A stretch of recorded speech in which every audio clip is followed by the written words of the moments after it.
Hey, RemPCs, welcome back to Rules of Cool, where we interview very special guests, creators, gamers, designers, and world builders. I'm your host, Rem, and today we'll be chatting with the founder and president of Realmsmith and GM extraordinaire, Jason Azevedo. Now, don't forget, we do a giveaway every single week of this show, and this week, Realmsmith and Jason have donated an awesome prize. The Ultimate Game Master screen from their recent Kickstarter for Realmsmith will be our giveaway for today. You can type in hashtag RemPC in the chat to get your free entry to win, and you can get bonus entries by donating bits and subscribing to the channel. Every 100 bits gets you an extra entry to win, and subscribing gets you 7 whole bonus entries. Now, a couple of announcements on the Rem Alternis side. We will be playing Kids on Mechs after Rules of Cool, and we'll be doing the drawing for the Ultimate Game Master screen at the end of that show. Kids on Mechs is a combination of Kids on Bikes meets Alpha Strike for Battletech. So get your mashup and your game on here, and we'll be playing that right after the show. Now, Exit Vector is coming to Kickstarter. It is an aerial combat minis game focused on riggers, drones, pilots, all being able to do aerial combat at different altitude levels. It's a miniatures game, and you can back it on Kickstarter. You can follow the link in the chat to find out more. Shadowrun Takedown is also coming to Kickstarter. The pre-launch page is live so that you can or you can follow the project and get notified on launch. It is the new Shadowrun board game, and it will be launching August 3rd live at Gen Con. Come by the Gen Con booth to see the live stream in action as we play through the game, play and interview lots of other games and people, and we will see the numbers go up together. And finally, Commander Nexus is coming to Kickstarter August 8th. LFG Nexus is a social media gamer platform where Commander Nexus is going to be an integration app alongside of it that allows you to schedule Magic the Gathering events and tournaments, find out local players and groups near you, both online and in person, and even at conventions. So you'll want to follow that Kickstarter as well. The link is in the chat. Now stay tuned, RemPCs. We're going to get this interview started, and we'll be back in just a second.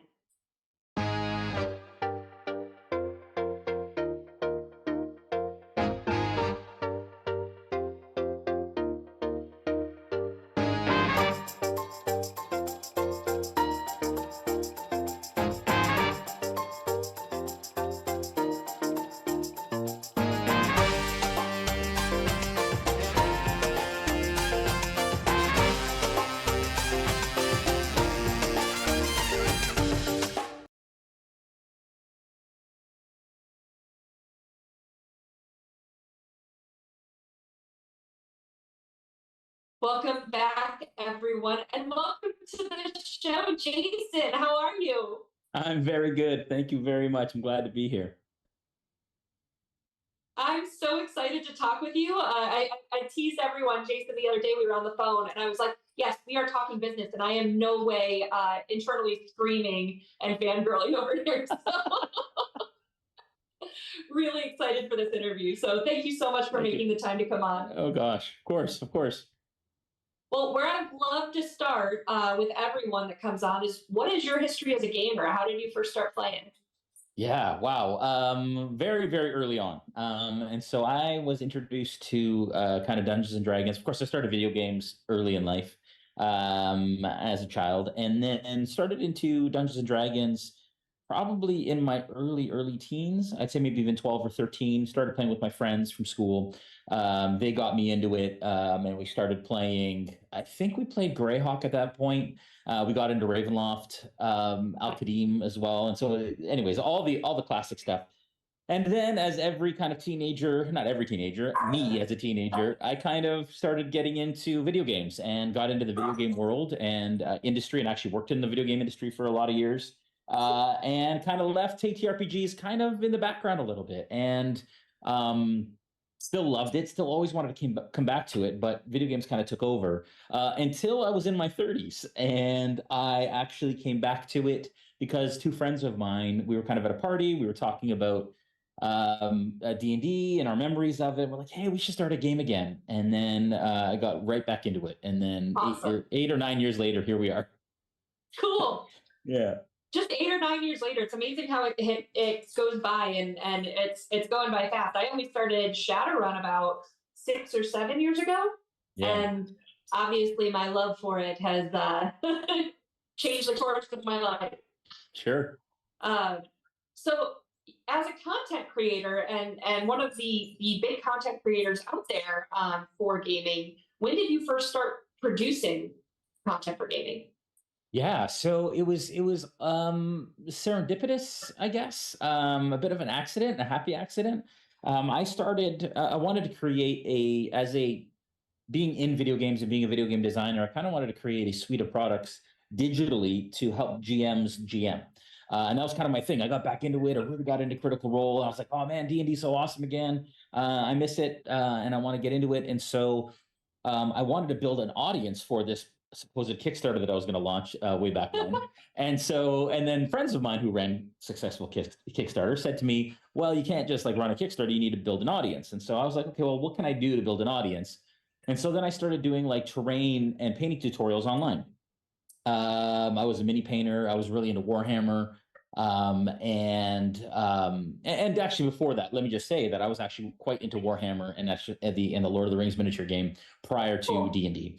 And so I had already been painting minis for years, and I was like, you know what? Why don't I start doing that and creating some terrain? I was doing Warhammer terrain. I thought D&D terrain isn't much different, and so I started creating videos, and it took a life of its own. And so I abandoned the software Kickstarter D&D GM idea and created a channel. And then I did that for a while. I was playing just a home game, and then I transformed my garage into like a tavern, into like a medieval tavern to play in just for my home group. And my good friend Joel, who plays Falford on our stream, came over one day because I was like, dude, you got to come check out this game. He's like, oh, I used to play D&D with my brothers back in the day. They let me play an NPC and blah, blah, blah. And so he came in, he's like, dude, you got to stream this. And I was like, really? And at that point, I was really into Critical Role. I was like, yeah, I want to do that. I want to try that.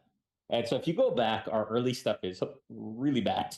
It's like iPhones, and like it was bad. Like they had the 3 iPhones in the room. It was bad. It was horrible. But here we are. You got to start somewhere, and I'm proud of those days. And now here we are. We had when we started streaming, we had one of our mods now on Gen Con TV. He might be modding tonight, Billy Berserker. He was one of our first audience members, and he would say, because we would mess up tech constantly, and he would say in chat, come for the chaos, stay for the fun. Yeah. Awesome. Totally. So for those that have not had the pleasure to follow what you've done so far, tell us about Realmsmith. What is Realmsmith? Sure. Yeah. We're a lot of things. And I think to kind of survive in this day and age, you need to be able to evolve. Joel and my saying is survival is success. And I think that matters. I think it matters to be able to see trends coming and going, and what's hot and what's not, and also passion. Make sure you stay passionate about what you're doing. And so we've done a lot of things, but Realmsmith specifically primarily is a channel for tabletop gaming content. And so we've done a lot of official D&D stuff. We've done some cyberpunk stuff. We've done some Gloomhaven stuff recently, and some Dice Throne, and some other board game stuff, and are stepping into something else very soon, which we're very excited about. Which is maybe why we're talking. But yeah, so it's a channel for TTRPG content, live play content primarily. We have a online Discord channel where people can play alongside the narrative of our live streams, kind of in real time, and they craft items and they do all kinds of things within Barovia as NPCs of our narrative, kind of Into the Mist, Curse of Strahd campaign.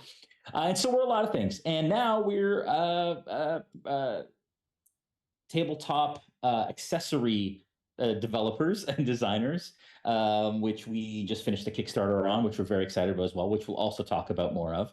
But yeah, we're a lot of things. Yeah. That's a perfect segue into my next question. So the giveaway tonight is a very generous one. It's one of the Ultimate Game Master screens, which I was one of the suckers that saw the Kickstarter after it ended.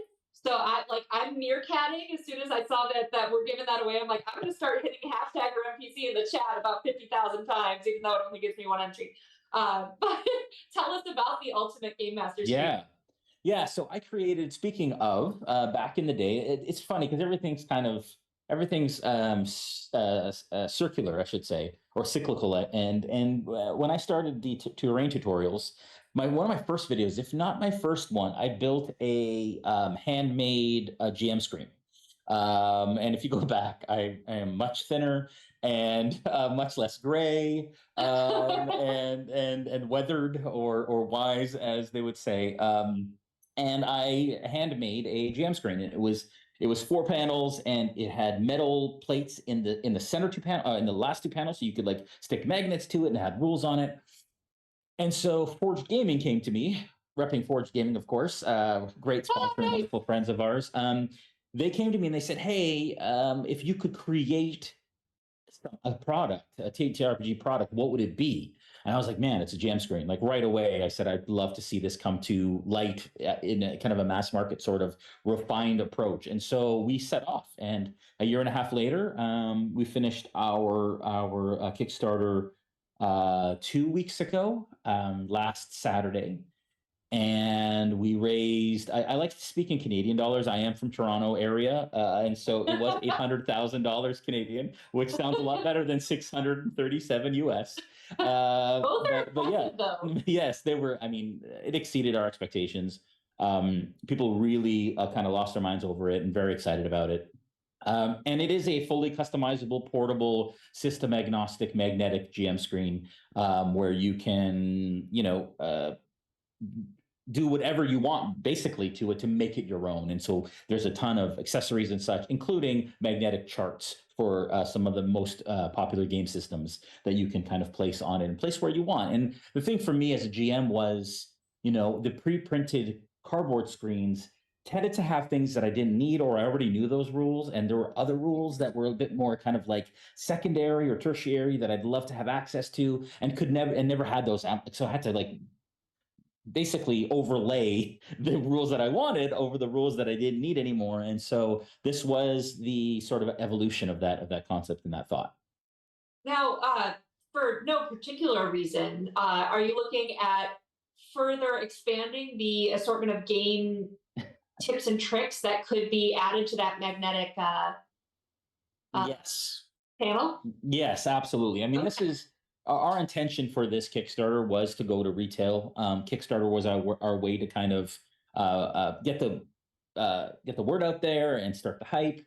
And it worked clearly, and obviously it worked very well for us, which we're very excited about.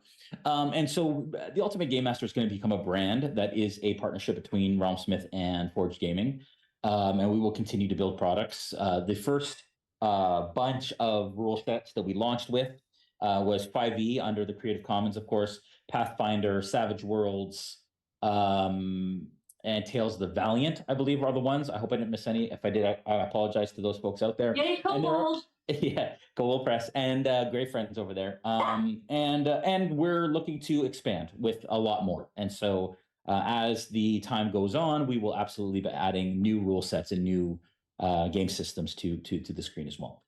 Awesome. Let's talk. Let's talk. Absolutely. But for now, I have another question about something that I knew you were part of, and then we'll kind of get into some Shadowrun conversations because I have to always bring Shadowrun into it. That's just it's required for me. Yes. So you have been a huge part of D3 at Sea. And bringing that to life and stuff. Can you explain what that is and what your role is within that? Yes, yeah, absolutely. So D3 at Sea is a premium or premier tabletop vacation experience. Basically, you play tabletop games aboard a cruise ship somewhere in the Caribbean, which is fantastic. This coming October will be my 4th cruise with them, I think. I've been all over the Caribbean with them. It's been fantastic. This time we're going to Bermuda. And basically, the way that it works is there's an amazing set of GMs. This time, I think we have 10 or 11. I should know. I'm responsible for getting the GMs. I am the creative director of D3XC and the talent coordinator, but I believe it's 11 at this point. But wonderful, wonderful people and a wonderful cast of GMs, all top tier, premier, premium folks. Some of my closest friends we will have on board there playing with us and for us. I will be one of those GMs. Everybody's kind of running different systems. There's a lot of D&D, but there's a lot of everything else as well. But Dot from Cobalt Press is running games. Omega Jones, Jesse Jurdak, that great gentleman. Patrick is on board. Patrick's going. Jeremy Cobb is on board. Who am I forgetting? There are so many. I could go to the website and find out. Katie Osborne, Acadiasaurus is on board.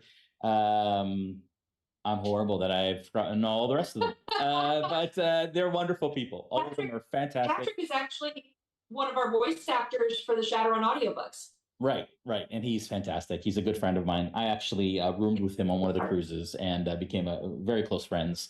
And yeah, so it's just a fantastic experience, and it's a vacation and a gaming experience. There are vacation experiences out there where you play D&D the whole time. This is our intention. Our design for this is to enjoy the cruise. So enjoy the cruise in port days, and so when we're in port, and the rest of the days when you're not playing, but when you're in port, we don't play at all. And so you can go into, so in Bermuda, we have onshore kind of excursions and fun things to do on shore. But then on sea days, we play for 3 days. We play for 4 hours. So it's 4-hour sessions. So it's 12 hours of whatever game system that GM is running.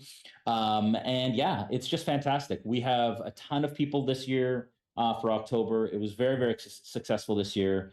And yeah, I'm just super, super pumped for it. It's a great experience. That's it's so fantastic. Cool. Yeah. How fun. Thank you. Amazing. We're going to need a link in the chat for that, I think, because check it out. Like, it sounds so cool, and what an experience to have. Yeah. d3xc.com. Yeah. You can still go. I think final payment is up, so you can't do like the tiered payment thing. You have to pay in full, but it's still, tickets are available for a while. So awesome. All right, time for some Shadowrun. So I'm going to kind of reset this interview scene here. How did you first get into Shadowrun? Yes. So, and I am a very transparent person. I have known of Shadowrun and been involved in lore and understood it and enjoyed it for a long time. I played Shadowrun back in the day, and I am new to Shadowrun, and so like the actual game system, especially Sixth World, I have been digging in for some time now, and I'm very, very excited to run it. I do have experience in another near future system that features fairly prominently on our channel.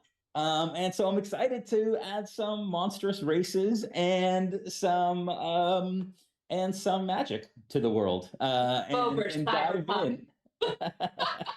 Cyberpunk's great. Mike Pondsmith's great. They've been wonderful to us and some of the best watched content on our channel. Awesome. But when this opportunity came along and we dug in, I was very, very excited. And the more I learn and the more I dig in, and that's the thing about TTRPGs, it is accessible for everyone. And it doesn't matter when you jump in. I jumped back into D&D when I was in my mid-30s, and here I am in almost my mid-40s, and still playing and doing it full time. So I'm just very excited to continue to dig in.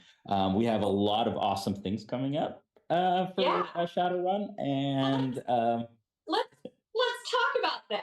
Yes. So, yes. I kind of hinted on social media when we promoted the show today that there was a very special announcement.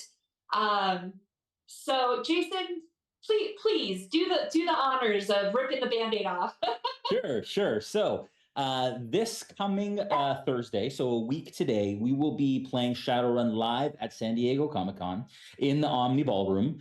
So that is the hotel across from the con. It is an official schedule. There's tons of games happening, D&D, Pathfinder, all that kind of stuff. But we will be playing Shadowrun on stage with some really amazing people.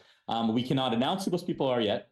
I can announce who one of those people are. Actually, one of those persons is Nora Ibrahim. So Nora Ibrahim does everything with us. She will be on stage with us to play.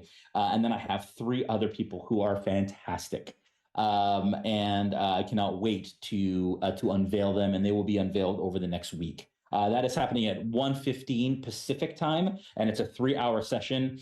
And we will be digging into the sixth world. I cannot wait. And I am excited, and I am nervous, and I just ask that the community be gracious as we dig into Shadowrun, because I am super super pumped for it.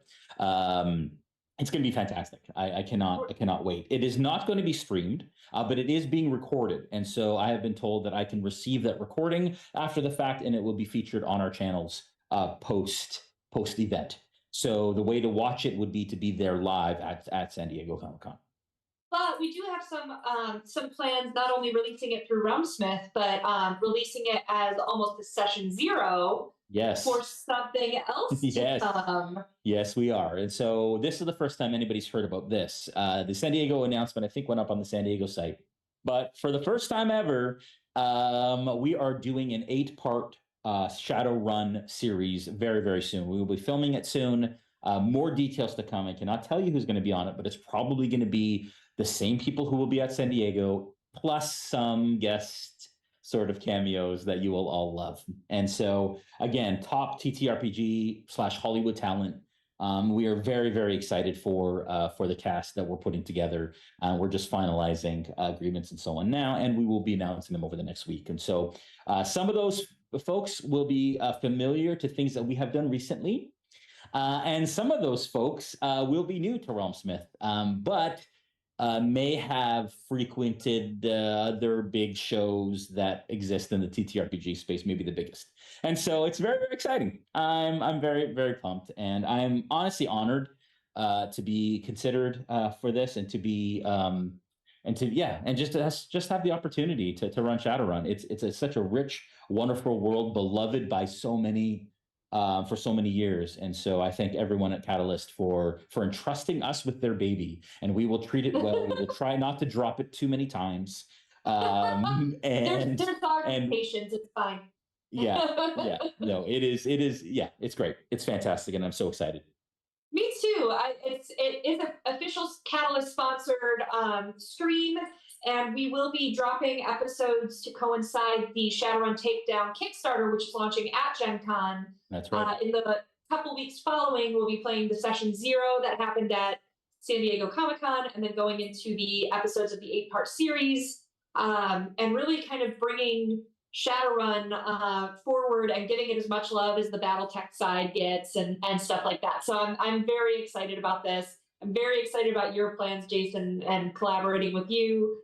I think this is going to be a really neat and unique way to get some more attention on Shadowrun, because it's funny, in the past decades, it's almost been a fluctuation between, like, if BattleTech is successful, Shadowrun's kind of being overlooked. And then when Shadowrun's successful, BattleTech is not getting the love and attention in the public that it normally would. So, like, it's neat to have the stage set for BattleTech and start to bring Shadowrun up to its level. And there's no one we could trust as much as you to help us do that. So I'm very excited. Thank you. We will find out if that is a wise decision or not. No, just kidding.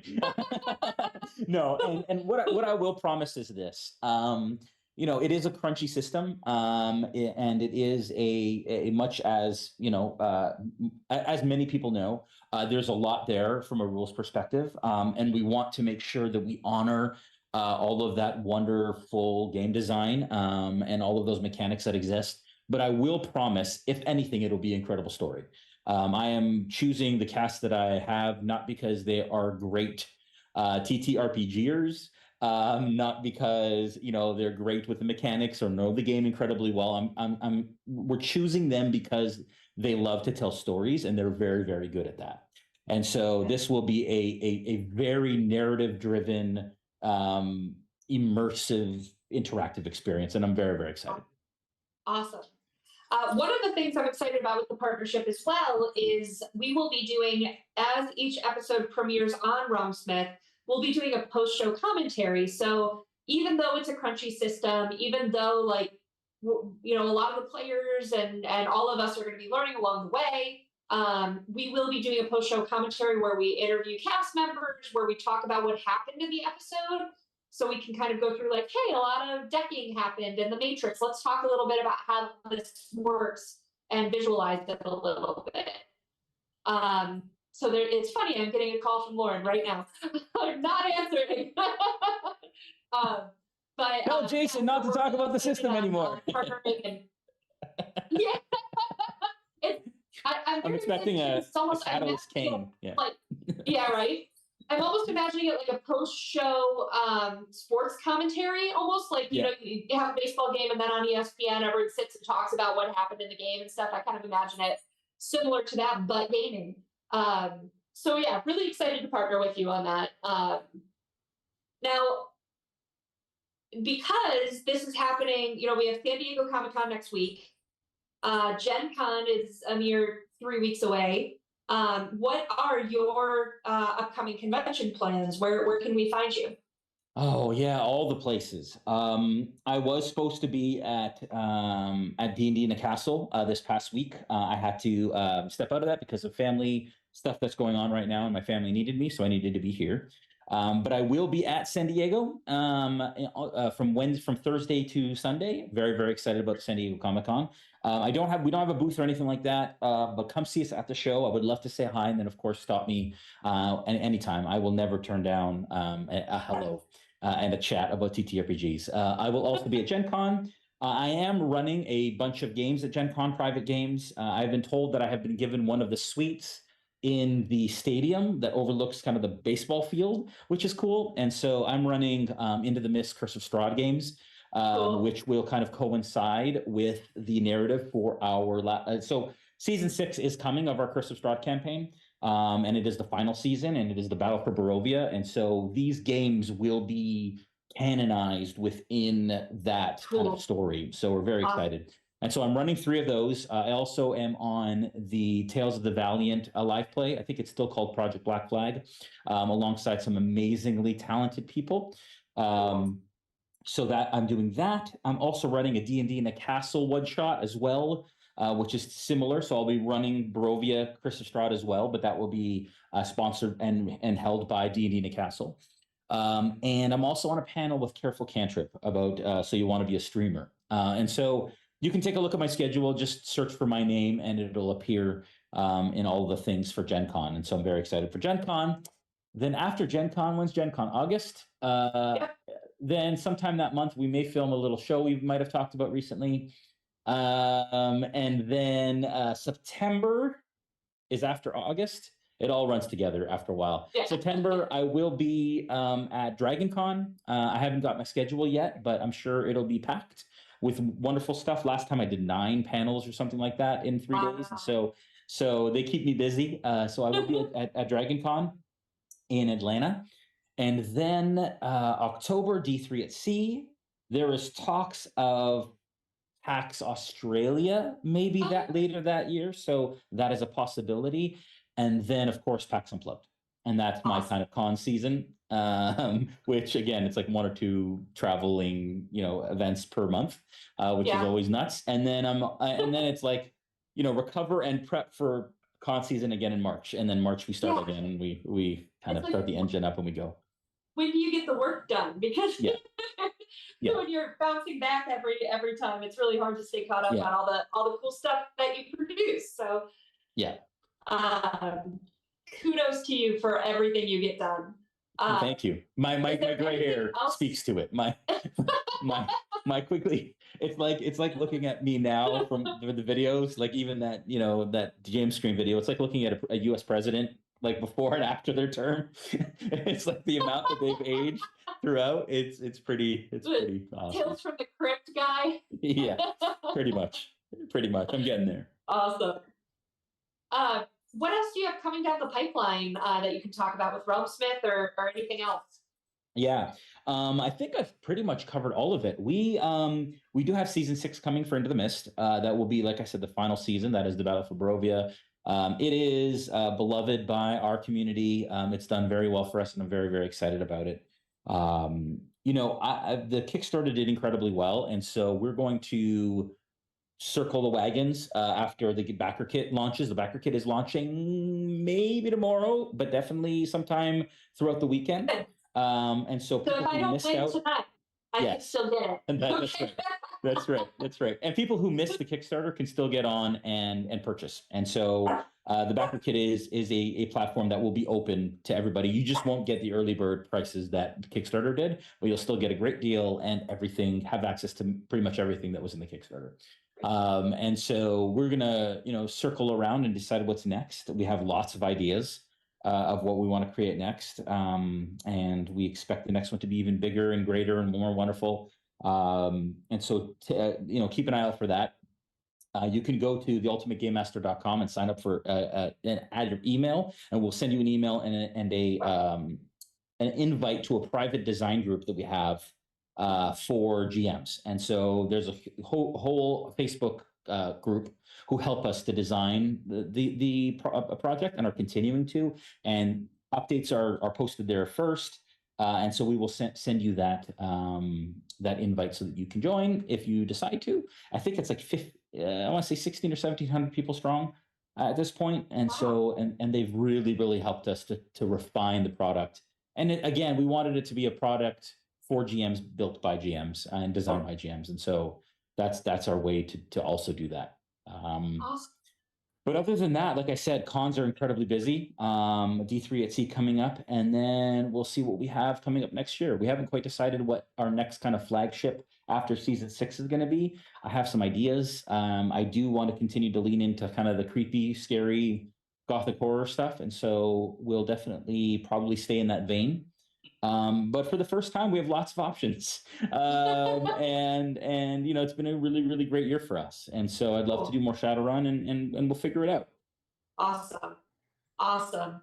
Well, where can everyone find you, follow you, keep track of what you're working on and what's coming next? What is the best way to follow you? Sure. Yeah, absolutely. If you search for Realmsmith online, you'll find us on all of the socials. It's at Realmsmith TV. And that's Facebook and Instagram and Twitter. And then our YouTube page is youtube.com/Realmsmith. And then, of course, theultimategamemaster.com. You can find us there for that product. But yeah, I reach out. Again, this community is so wonderful and is the reason we continue to do this. So love it. Cool. Well, thank you so much for joining me today. I have no idea what time it is because we might have run through everything very early, but I know that you have some family stuff that you want to get to. And sure.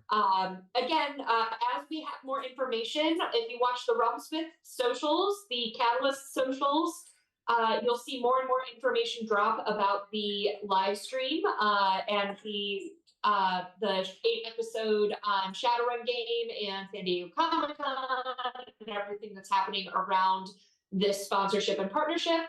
So follow wherever you can to learn more. But thank you so much, Jason, again for making the time. It's a pleasure to speak with you, to hear everything you're working on. It's really creatively inspiring. So thank you. Oh, thank you, Remy. And honestly, what you do for the community is amazing, and I'm really looking forward to working with you. Yeah, all right, Run PCs, don't you go anywhere because we will be right back.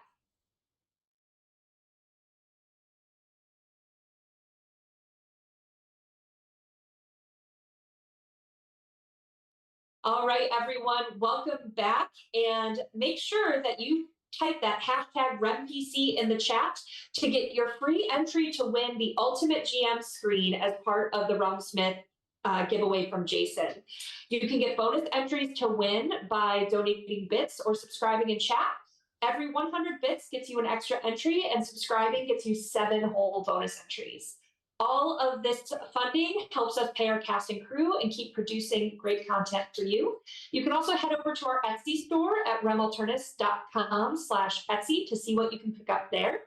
But we are going to move on over to our show for the night and our game for tonight, which is the one-shot show returning. Emerald Glitch is on hiatus until next week. This is our once-a-month one-shot show. So we will be playing Kids on Mechs. So this is a Kids on Bikes meets Battletech Alpha Strike mashup. It should be a lot of fun. So stay tuned. Don't go anywhere. And we'll see you next time, Rem PCs. Bye.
Can I just ask, what does a summoning tea kettle look like? Oh, a summoning tea kettle. It is made out of cast iron that has been painted ritually with symbols in blood, obviously, that are Oh, then coated obviously. and shellacked over so that they don't flake off, that way it can last for centuries. And we use a nice clear coat though, so you can see them quite nice, quite clear. We mix in with the blood, we mix in the iridescent paint, so it gives us a nice little beautiful shimmer, especially as it heats up. And as you heat it up, that's where the magic happens, because that is when all of the symbols start to glow and get bright and beautiful. And as the tea kettle whistles, that is the summoning ritual complete. If you have an interest in using the summoning tea kettle, or taking part in any of the other worlds in our games, you don't have to have experience. Just join our Discord, and the GMs will work with you and help you find a game you enjoy. The link is in the chat. Ready to level up your cosplay game? Check out the Geek Forge on Etsy. With a variety of props to give your photos that extra spark, you'll find just what you need. Hold magical fire in the palm of your hand, or take a potion to restore your mana. With a large variety of colors, you can choose your own magical flavor for your cosplay. Bring drama to your photo shoots with these vibrant props and more, all available at the Geek Forge. Are you ready to level up your cosplay?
Spells. She says spell like 92 times.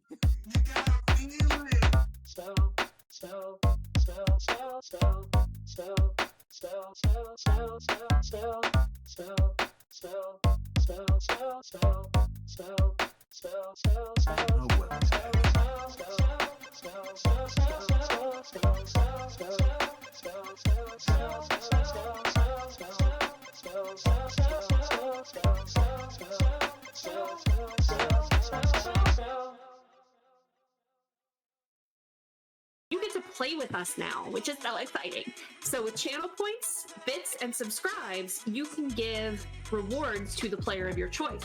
So how to do that is, no, not Bob.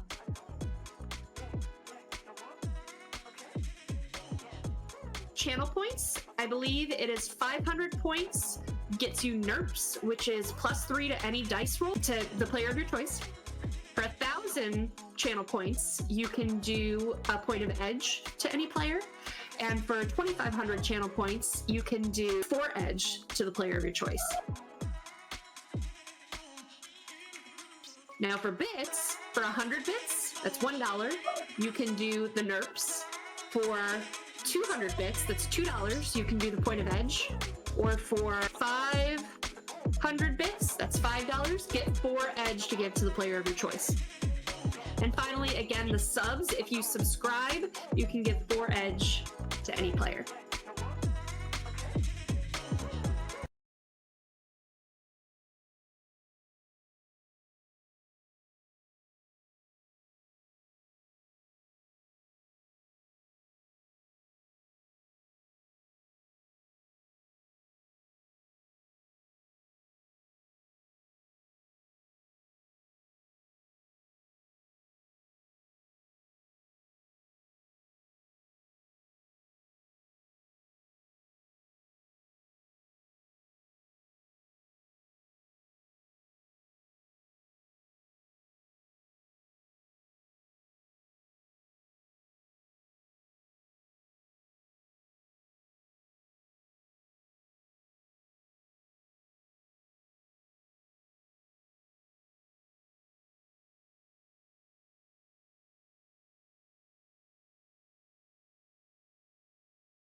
Can I just ask, what does a summoning tea kettle look like? Oh, a summoning tea kettle. It is made out of cast iron that has been painted ritually with symbols in blood, obviously, that are then coated Obviously. and shellacked over so that they don't flake off, that way it can last for centuries. And we use a nice clear coat though, so you can see them quite nice, quite clear. We mix in with the blood, we mix in the iridescent paint, so it gives us a nice little beautiful shimmer, especially as it heats up. And as you heat it up, that's where the magic happens, because that is when all of the symbols start to glow and get bright and beautiful. And as the tea kettle whistles, that is the summoning ritual complete. If you have an interest in using the summoning tea kettle, or taking part in any of the other worlds in our games, you don't have to have experience. Just join our Discord, and the GMs will work with you and help you find a game you enjoy. The link is in the chat. Ready to level up your cosplay game? Check out the Geek Forge on Etsy. With a variety of props to give your photos that extra spark, you'll find just what you need.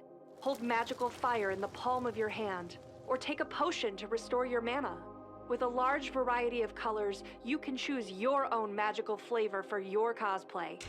Bring drama to your photo shoots with these vibrant props and more, all available at the Geek Forge. Are you ready to level up your cosplay?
My name is Teslan, and I just realized I forgot to change something on that intro.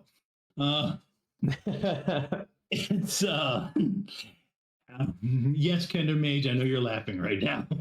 I get it. It's been that type of day where my friends just have to ask: is that amber liquid in his glass iced tea, or is it something else? I'm not going to tell. We will assume that it is for now, until proven Yes. otherwise. Until proven otherwise. Right. But as I just said, I'm Teslan Kiranok. If you've watched any of the REM streams, you've probably seen me before. For REM Alternis, I'm director of special projects, of which the One Shot Show is one, where and as part of that, when things don't quite go right, like a particular people that were supposed to do the One Shot Show canceled at the last minute, falls to me to come up with a game. I could have taken a game that I wrote that, has been published for years and I've played a lot, or I could take two completely different games, mash them together, and just see what the players can do with it. If you're seeing this as kids on Mechs, I obviously chose the center. The second option. I chose to use kids on bikes to set the game up. But spoiler alert, we will end in mech combat, which will use the Alpha Strike rules from Catalyst Game Labs. The Alpha Strike is a skirmish. I'm probably get this wrong and somebody will ding me for it, but it's kind of a quicker skirmish type tactical simulation based on the more in-depth BattleTech rules. It's something I learned a couple weeks ago fully at Origins Game Labs from the CDT guys there. And if you like what you see tonight for our doing this, I encourage you to stop by the Catalyst booth at Gen Con or the BattleTech area, and one of those guys can take you through it. But I guess at this point we probably should go around. Why don't we start with the newcomer to REM streams, Zach? Why don't you tell us a little bit about yourself? Hey everyone, I'm Zach. I work in film and TV most of the time. When I'm not doing that, love playing tabletop role-playing games. Yeah, super excited to be here. It's my first time. I know some of the people at REM for a very, very long time, as well as I've been on the stream, watched it a few times. Super excited. Okay, Jen. Hi, I'm Jen. I've been on a couple of run streams before. If you watched Emerald Glitch last year, you came and hung out with me while I played Violet. So we're going to do something a little different this afternoon, this evening, whatever time of day it is where you are.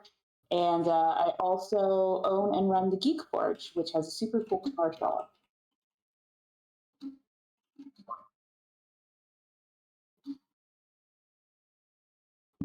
Okay.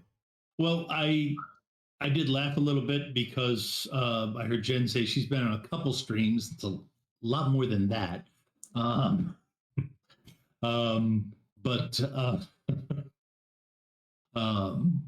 So Tyler. Hey there, everyone. My name is Tyler. I am the Gen Con TV producer as well as the Kickstarter manager for the Catalyst properties that we're currently working on. And that's all me. Tyler also does tech for this stream, which I did for the first year, and then he picked it up and has done an excellent job of it, especially dealing with certain producers who have their life get a little crazy and end up handing him stuff at fairly much the last minute.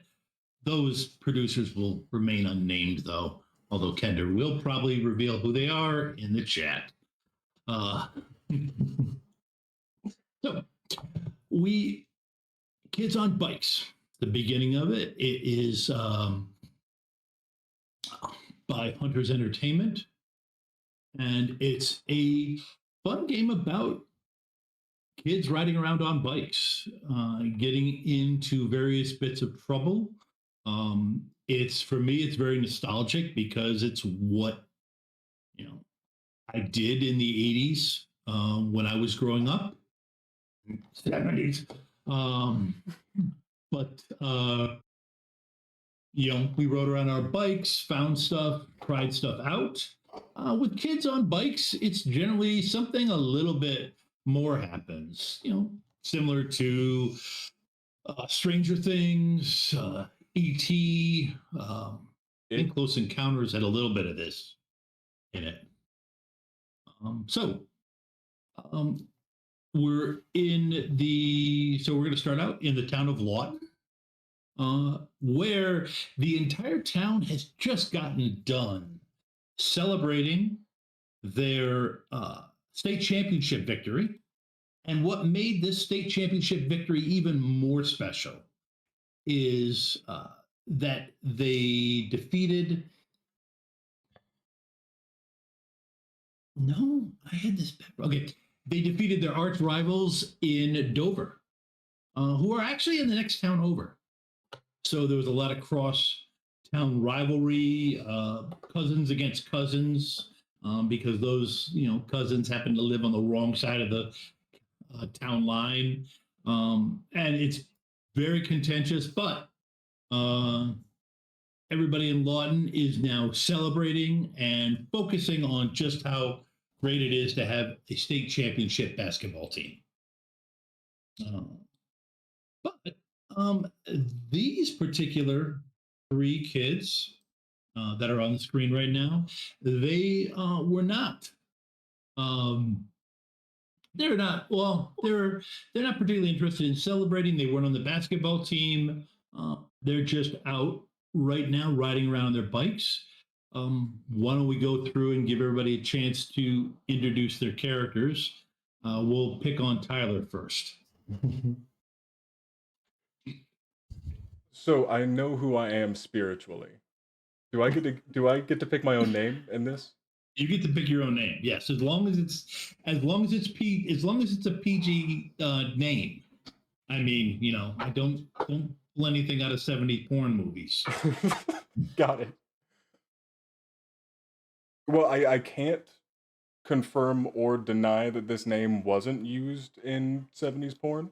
But hi there. I am the bully of this story, Butch.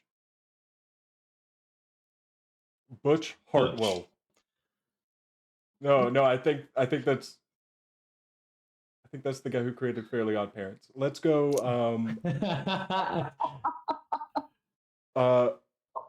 Butch Brannigan. Butch. Seems like a bully Butch name. Brannigan. No, that Butch fits. Jen. Yeah. I am playing a loner who might be sort of misanthropic. We'll see how it happens, how it rolls out. It's definitely not a phase mom. This is who I am. And my name is Aster. And I was not fancy enough to come up with a last name. So we'll have to go with something. I'm terrible at this game. Wayne. We'll have to go with Aster Wayne. Aster Wayne. Okay. Master Wayne. Aster Wayne. Sorry, I just thought of the. Yep. No, I thought. Trust me, I'm going to be hearing that in my head with Alfred's thing all the time, and that didn't get helped by you. All right, Zach, you've had the longest now. All right. So I am a brilliant mathlete named Artie McCormick, sporting thick Coke bottle thick lenses in my glasses.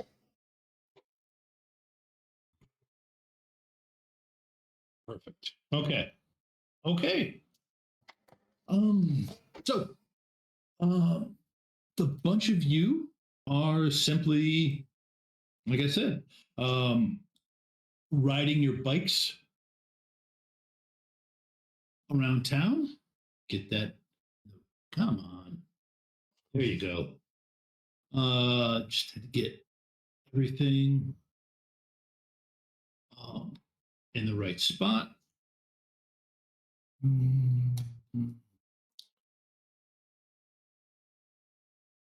Not everything in the right spot, obviously. There we go.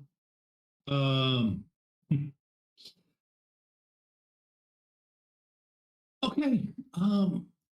Okay. You guys are simply you're tired of listening to the ceremony, they have big parade and everything in town.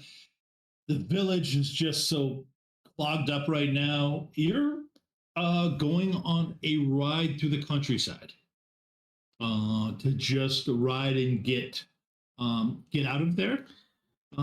So I would like everybody, and it's a fun ride. Actually, I'm gonna need everybody to give me a brains roll.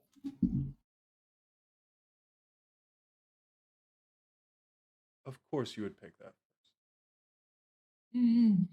Yes.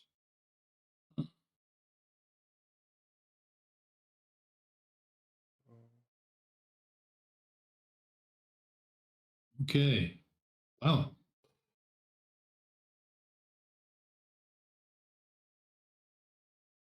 I believe that's my case. 1d6. Yep. That's about right. Yep. That sounds right.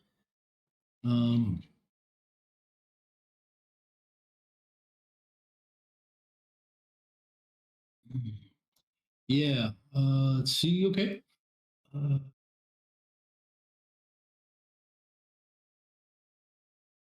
Can I bring up my brains and by hitting the mathlete? Is that No, that doesn't that doesn't work. I got the system all wrong. Yeah. Jen, are you able to roll? I am trying to pull it up right now. Okay. So sorry. It's okay. I will tell you, Tyler. Not Tyler. Sorry, not Tyler. Zach? Marty. Marty. You or Zach. I'll just use your real name. Something isn't quite right. Looking around and everything like that. You're out in the middle of nowhere, but something is definitely missing.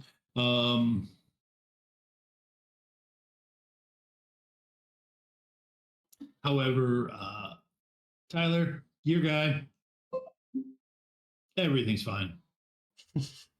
There's no problems whatsoever. I just got the blinders on and just. Yep. Okay. So, yep. Jen and Jen and Zach, your characters both spot something is wrong.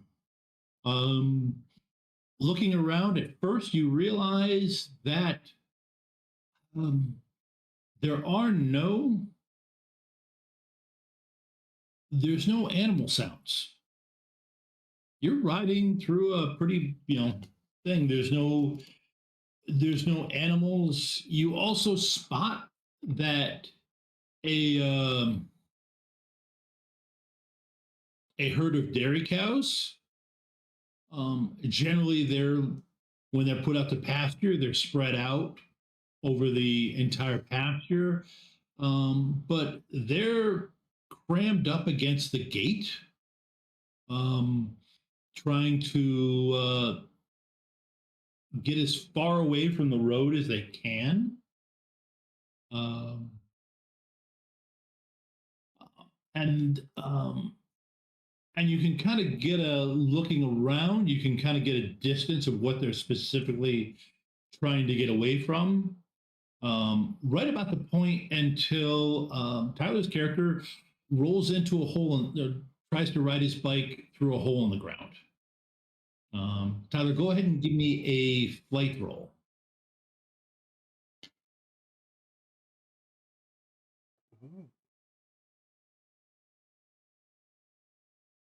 So what is the +1 on this one? I got 10 if you +1. If you got a D10 +1, you will add 1 to your results. Yeah. 6. 6. Okay. Do I fly?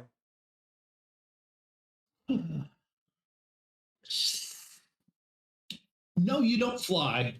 You do manage to stop your bike sharp, skid it to the side. You do pop up, the front wheel, and you try to make it look cool.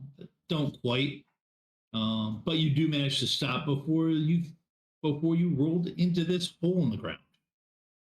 Butch just wipes sweat off his brow and goes, "Oh, that really came out of nowhere." But you look so cool. The hole was right there on the road. How did you miss it? It wasn't there a second ago.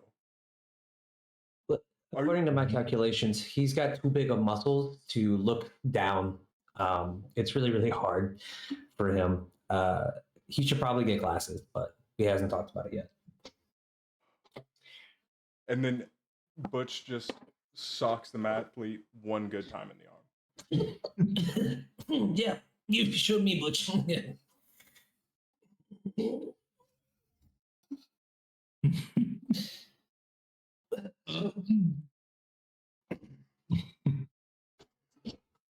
Okay. Well, this hole is, surprise, surprise, this hole is abnormal. It's got, you're on a dirt road, so there's potholes all over the place. Sometimes they get big, but this one has, basically perpendicular sides to it. It's like somebody hit it, hit this section of the road with a hammer that was about 2 foot wide and 4 foot long. And it's got that kind of and it drops down about 4 inches. Now the road isn't that well packed down. It'd recently been regraded pretty deep, but yeah, it's like a giant robot's footprint. What do you 3 want to do? Now that we're all kind of stopped around it, I want to take off my helmet and my knee pads and my elbow pads, and it's a long process. But as I sit there and I start looking at the hole, I take my little pocket tape measure out and I start looking at it, and I'm like, this couldn't be a cow, it couldn't be, elephants aren't native to this region. Butch, did your mom step here?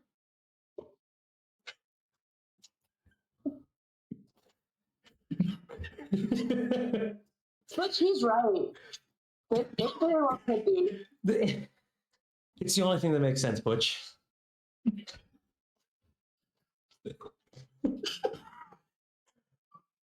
This is not Butch right now. I'm just stunned.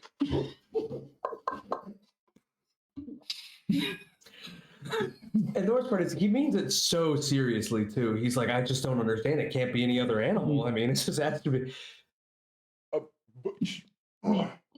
Sorry, Sword Cover. Aster's just here to egg it on. Butch, looking at the both of them, just goes red in the face, starts tearing up a little bit. Don't you talk about my mama. And then he immediately will start just heading down the road further on his bike, and he's got nothing better to do following the tracks. Mm-hmm. Okay. If there are any more stated tracks, just and away. Yep, there are a couple. You don't. They're not. Now that you know what to look for, they're not particularly difficult to find. Eventually, they go down this road, and then they curve off, and go into a. It's not a road anymore, but it's a farmer's road. You know, farmers have to get from part A to part B in their fields, so they've got sections where they normally drive, so that it's level packed and they don't get stuck. They usually build it up a little bit. There are also excellent ways, if you know them well, when you have college friends following you home, you take them on as many of those as possible. They really enjoy it just as much as Butch enjoys Marty's opinions about his mom. Down this trail, Butch is going to find just a spot to just sit down and really think about all this, and then he is going to hide behind a tree further down this trail, around the farmer's road, and hide behind a tree and wait, with his bike obviously poking out of the sides, very visible. Okay. You two, I assume you're still following the tracks, following behind Butch? Yeah, after a long suit up scene of me putting back on all my safety gear, I am right behind him, like 5 minutes behind him though. And Aster takes off, calling after him, goes, Butch, you know that we don't mean that mostly. He's calling back. But I don't know what you mean by that.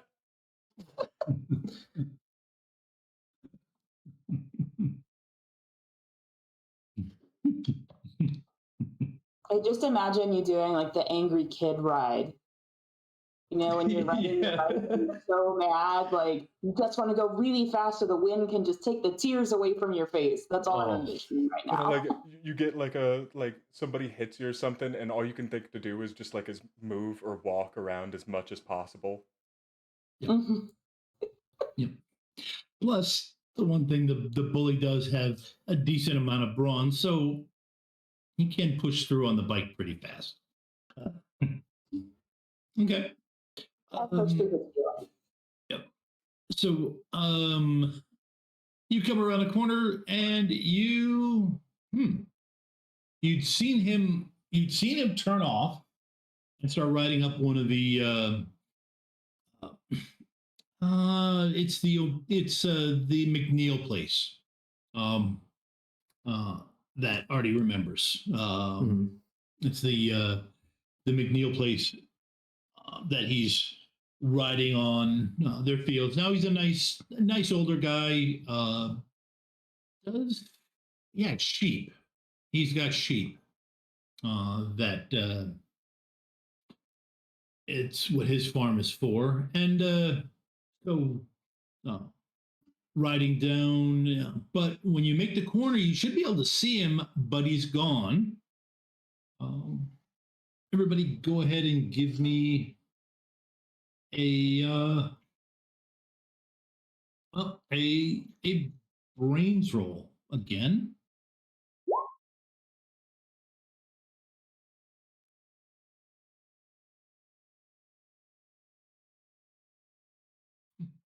Just for them or for me as well?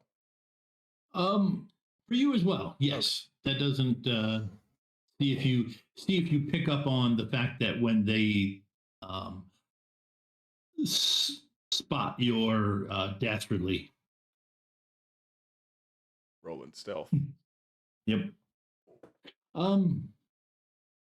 Okay. Artie, you see you see his bike. Aster, you're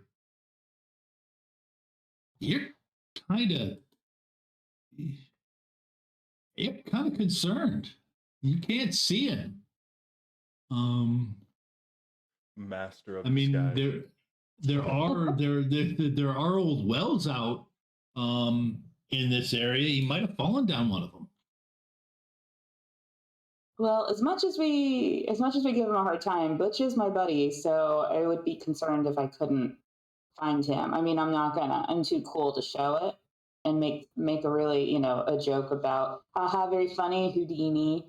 But I am concerned. Okay. So you keep riding, looking around. What does Artie do? I mean, you see where his bike is. I see his bike, but I see also how worried Aster is. Yep.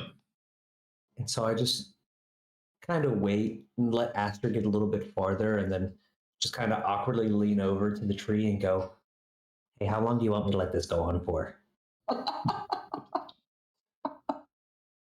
I mean, clearly they're worried about you, but like, I don't want to.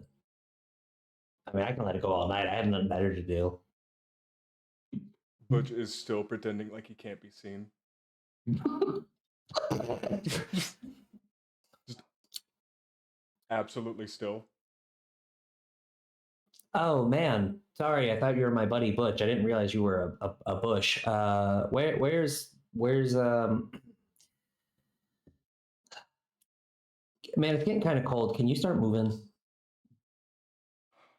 And then with one just sigh, he goes right back up to Artie and just picks him up by his shirt and says, You ever talk about my mom again? And I'll turn you into a tree. I mean, statistically, I don't think that's very possible, but I understand the sentiment and I am going to stop. I am sorry. Puts him back down. As long as we understand that. Yep. Hey, Aster, I'm right here. No, Aster, I found him. It was all me. He had fallen behind a tree. That's fine. I got him. I didn't fall. Sorry, the tree fell into him. Well, tell the tree to be more careful, I guess. I can't. It You broke. guys are being weird. Has anybody seen Mr. McNeil? I haven't really. He's usually always with his sheep, but I'm not seeing anybody. Did a tree fall on him too? I hope not. I'm afraid of trees and most other things, so I hope not.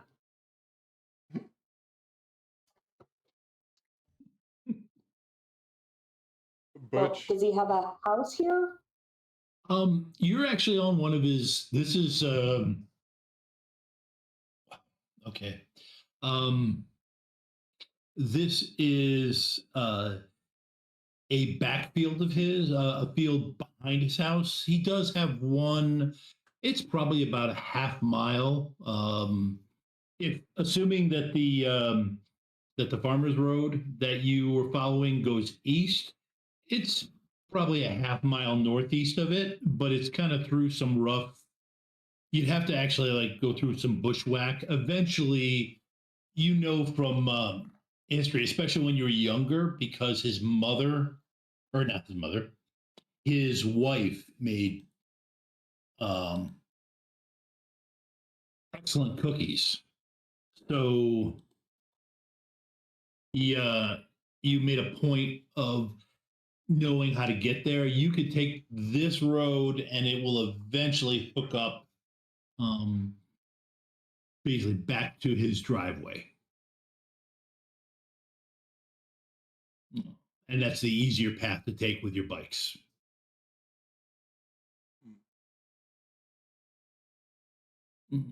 So Aster, since you're the leader, do you know how to get to the cookies, right? Yeah, Mrs. McNeil loves me. I definitely haven't done anything to make her mad in the last like 5 years. So I'm sure we'll just show up and we'll get some cookies and check on Mr. McNeil. And do we see any more of the big footprints on the ground? Yep, there are definitely footprints. They're not quite. You can see them from the road. Whatever this thing did, it came down the road. But it but it's not quite on the road. You see it kind of stepping off a few times. It would hit kind of almost like it was trying to do a zigzag thing. Because, I mean, the farmer's road was at least packed down a bit so that, it's kind of like, having 1 foot on clay while you're trying to run with your other foot on sand. Kind of looks like that, that type of thing to Aster.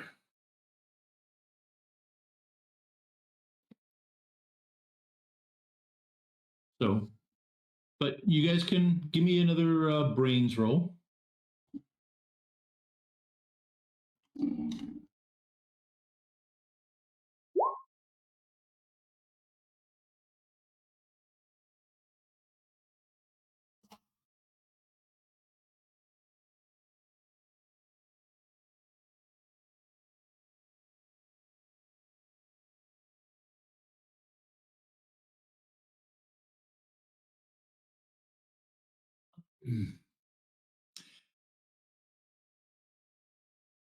Artie, you pick up on the fact that as you go down the road, you should be hearing sheep. I mean, they're not the noisiest of animals, but they're not quiet either. And you definitely don't, and Aster, you know this, you notice this also. You don't hear any animals at all. You would have expected to see something or hear, some kind of bird calls or something like that, but everything is quiet. But you guys ride out and you start to come around a corner and you see some flashing lights at the McNeil place. It looks like the county sheriff, and it looks like an and the town ambulance is there.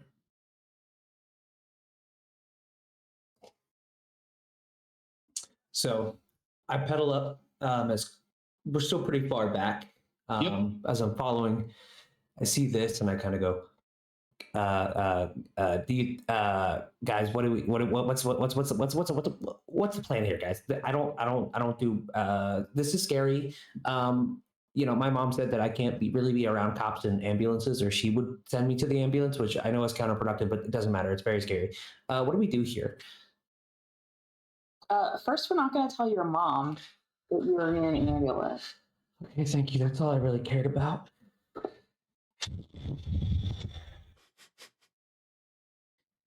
Your mom's rough, dude. Yeah, okay. Butch is just still completely oblivious because of his brain's roll. He doesn't stop. He goes right up to, he goes, as close as he possibly can, riding up to the McNeil's place.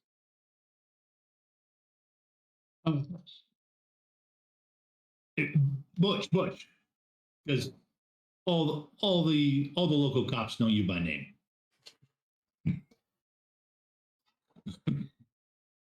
Butch, stop. Um, this this isn't a good time to stop in to visit the McNeils. And this is actually kind of strange because the cop is being nice to you. He's not growling, he's not annoyed at you, he's just being nice. But my smart friend said that we were supposed to come here. Officer, I'm off my bike. I'm running up, but I still have all the helmet and the knee pads and elbow pads. I come up and I said, "Officer, I did not say that. I'm sorry." Seeing that this guy, that he is not fighting back, Butch is pushing his fingers into his chest. Just the cop's chest. Yep.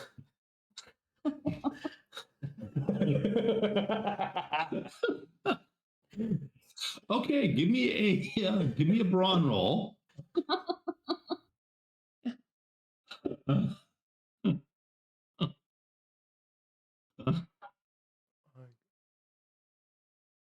Oh. Maybe not as convincing as I wanted. Yeah, no, it wasn't. He quickly grabs your wrist. Butch. Let's see.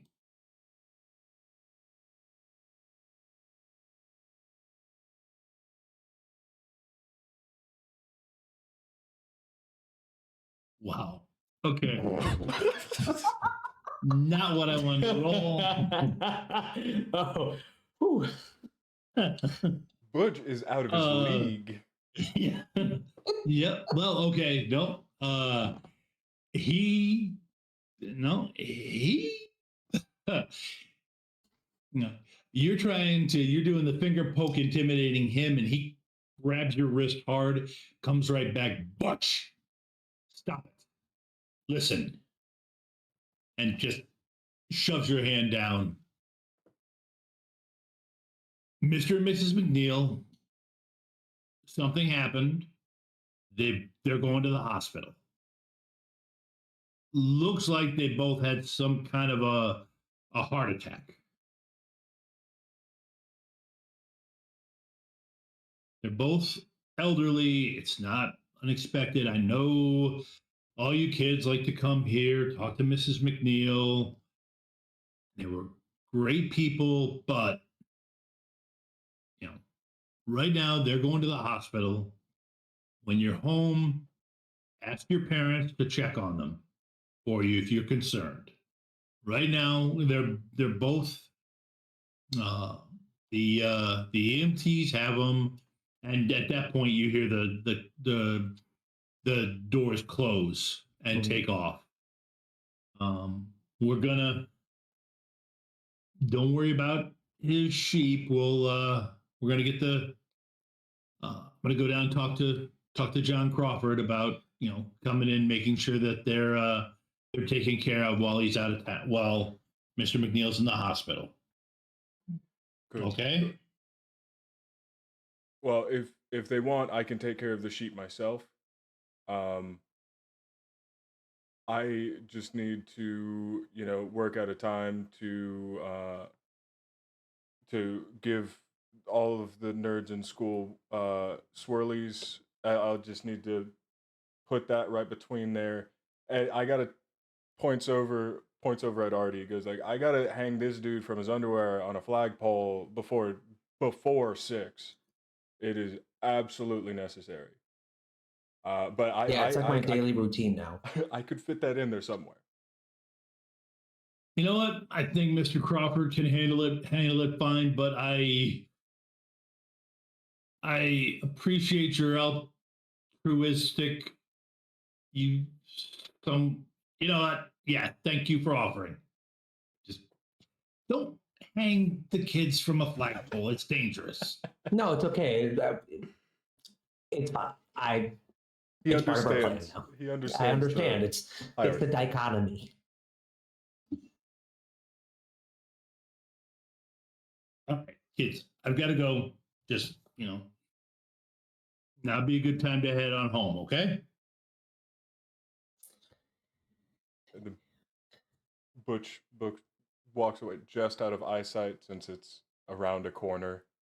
Yeah. I'm assuming that everyone is kind of going that way, and Butch then pulls the both of them down under cover behind a bush wherever he could find, and just goes like, "We have to go see what happens." At the same time, I don't know how a heart attacks one person, much less than two, but for it to happen to two people at the same time is crazy to me. I will not let. I can't stand the thought of anything happening to them, especially Mrs. McNeil. You're not Butch, I even don't. like that old. Which I don't know how to. You know what? Okay. I mean, I really should be getting home, but I think you're right. We could, at the very least, see if Mrs. McNeil left any cookies out for us, and then we can go. I say we check. We see, make sure that it wasn't the cookies. We try all of them just in case, and then we get out of here. That is literally the most self-serving thing I've ever heard, and I was a coach and raised several children, but still, that's still a self-centered thing. But everybody, everybody, go ahead and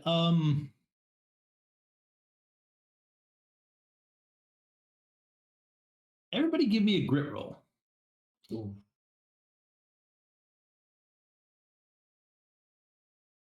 Grit, for those who are new to Kids on Bikes, it's a skill that determines how hard it is to break a character emotionally or physically. Characters with high grit be able to keep a level head in the worst of situations, and will be able to keep their cool even when pushed hard. In this case, this is determining whether or not the player characters have enough sense of thought to be able to pick up the smell of cookies in the air. Okay. Yeah. Aster rolled a 20 on the first roll for grit, and then rolled a 6. Now, in Kids on Bikes, if you max out the die you're rolling, you get to roll an ad. So I was going to ask how I got a 26. Yep. So yeah. So after Artie is done saying this, to talking about the cookies, he looks over and sees that Aster has a plate of cookies in her hand, and is munching on one of them. And I would like to also say that on my way to get the cookies, I did take like a small rock and throw it in the general direction of the disappearing police car. Like it would never hit him in a million years. Just the act of stupid cops throwing a rock as I'm going to. Okay. A nice empty rebellion. Or would it safe to throw things at the police when they're not there and not looking? That tracks. But yeah, there was a plate of cookies cooling on a windowsill like she always does. And Aster, keeping her level head, went and grabbed the plate. This one's not poison or full of attacking hearts.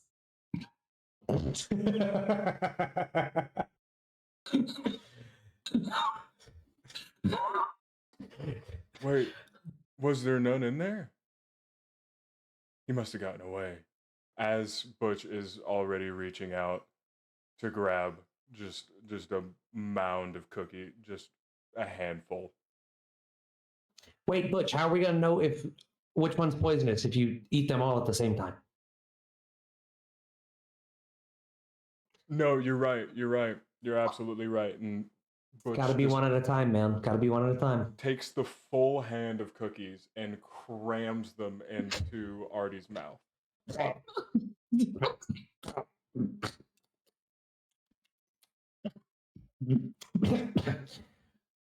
She makes the best cookies, but does anybody have any milk? This is a lot.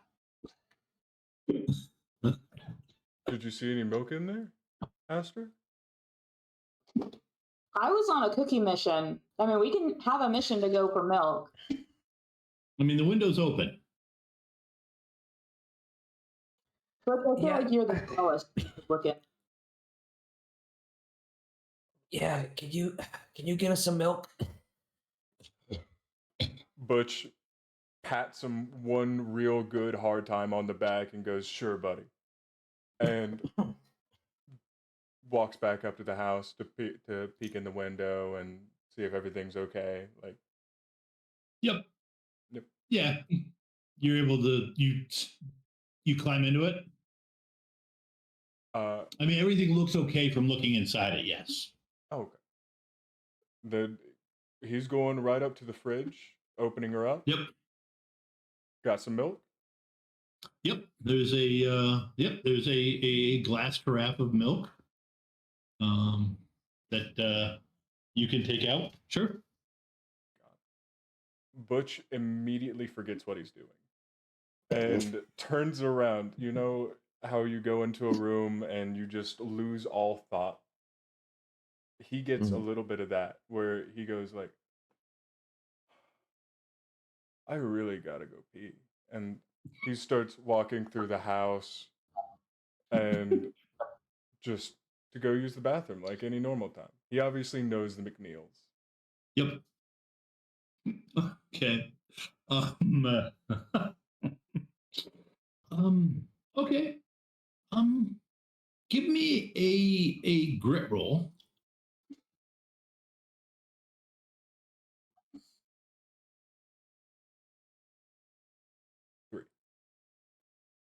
Okay. After you, it's not that tough to figure out, but after you walk through it to use the bathroom, then come back, first thing you spot is a plate of cookies that was set on the it was on the floor. The plate cracked as if somebody had dropped it and the cookies had kind of scattered. And from the look of stuff around, it looks like this is where the EMTs probably worked on the McNeils, because you could see some, discarded tape and paraphernalia and stuff like that. Furniture moved around, but it looks like they kind of fell right in front of the window.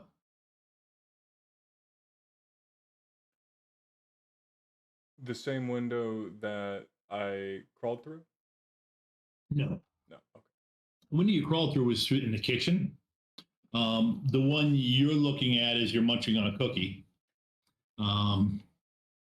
is actually the one that kind of it faces back the way faces actually down the road that you guys came in, down the farmer's road that you guys came in. So they were looking. In fact, you could see your bikes. So they were looking in that area when they collapsed.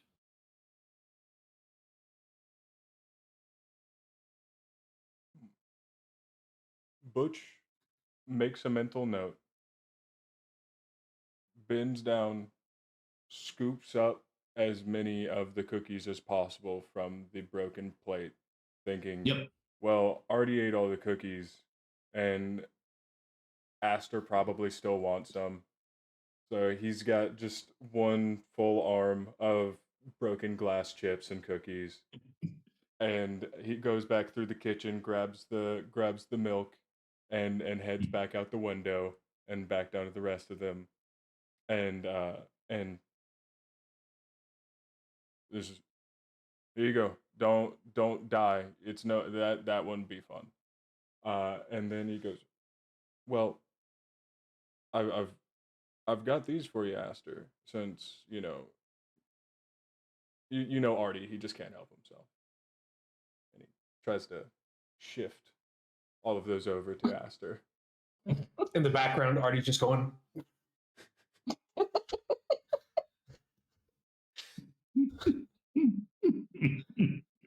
And as he's doing all that, he is going to tell them what he saw in there, which was just the whole incident, what it looked like, the mess that was in there, that that's never there, and the window that's pointing right out towards our bikes that it looks like they were looking out of, as much as he can piecemeal together without understanding the situation whatsoever. Yep. So Asher's going to take the broken glass with cookies on top of it very carefully. And is this the tree that Butch was like hiding behind? That they can see? Like that they would have seen from the window? No, they wouldn't have seen that. Okay. That was like probably about a half mile back on the road. No, this actually looks out down. It looks out down the road, and then I mean, it's effectively. I should have didn't think about it. The road kind of came, and then it came basically at a T. The turn you took you to the McNeil's place, but the road also continued on down to other fields. Okay. So what would have faced that window would have been looking down in the direction of the road you've been following. If you, instead of turning to go to the McNeil's, you kept going straight.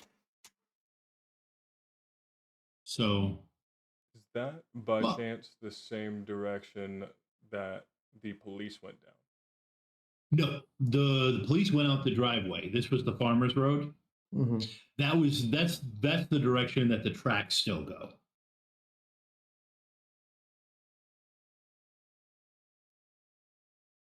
So weird box person must be pushing trees over on people and jumping out from behind trees and scaring people.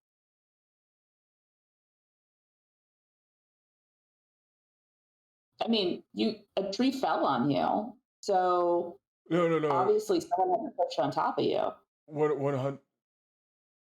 That is exactly what must have happened, and nothing ridiculous like a heart attacking somebody. We're going to have to see this through. Although I heard that tree attacks only happen once a day, and I think I got the one. So we might want to look around for other options. Well, then you got really lucky or unlucky. I'm not sure which. Well, it broke, so I'm good. Lucky it fell on me and not either of you or the McNeils. So yeah, no, absolutely.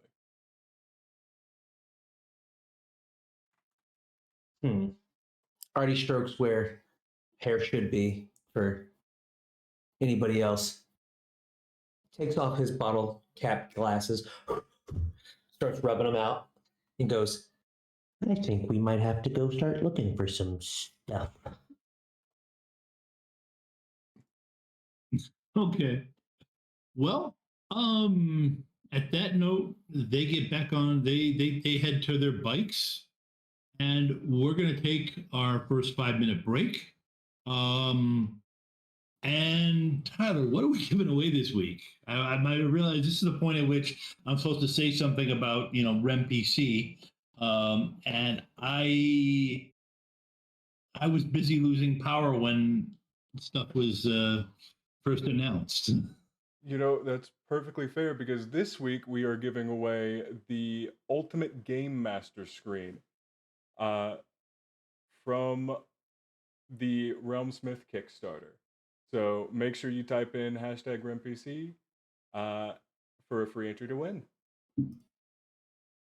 All right. Well, we'll be back in 5 minutes, folks.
Can I just ask, what does a summoning tea kettle look like? Oh, a summoning tea kettle. It is made out of cast iron that has been painted ritually with symbols in blood, obviously, that are then coated and shellacked over so that they don't flake off, that way it can last for centuries. And we use a nice clear coat, though, so you can see them quite nice, quite clear. We mix in with the blood. We mix in the iridescent paint, so it gives us a nice little beautiful shimmer, especially as it heats up. And as you heat it up, that's where the magic happens, because that is when all of the symbols start to glow and get bright and beautiful. And as the tea kettle whistles, that is the summoning ritual complete. If you have an interest in using the summoning tea kettle, or taking part in any of the other worlds in our games, you don't have to have experience. Just join our Discord, and the GMs will work with you and help you find a game you enjoy. The link is in the chat. Ready to level up your cosplay game? Check out the Geek Forge on Etsy. With a variety of props to give your photos that extra spark, you'll find just what you need. Hold magical fire in the palm of your hand, or take a potion to restore your mana. With a large variety of colors, you can choose your own magical flavor for your cosplay. Bring drama to your photo shoots with these vibrant props and more, all available at the Geek Forge. Are you ready to level up your cosplay?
Hello, folks. Thank you for sticking around.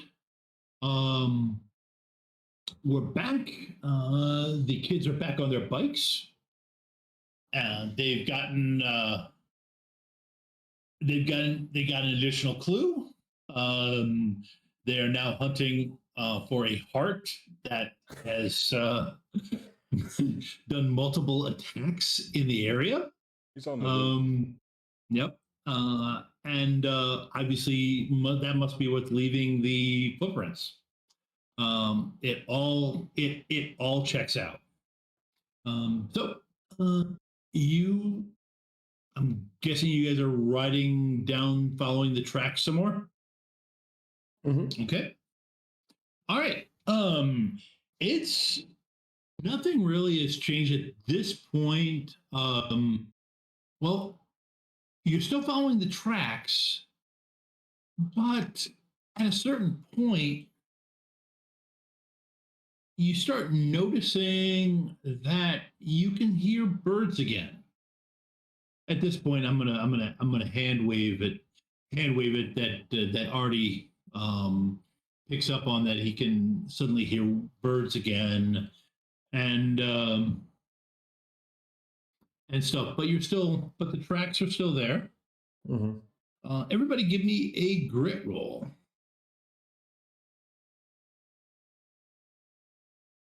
Mm-hmm.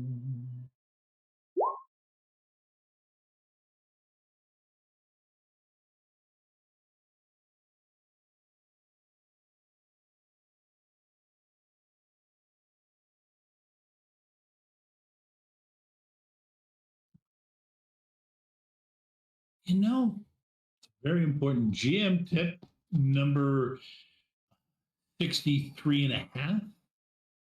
When you're playing an online game, if you ask your players to roll, it's important to actually have roll 20 on something you can see.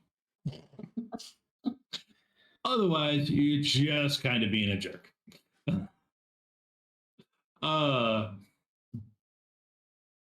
Okay.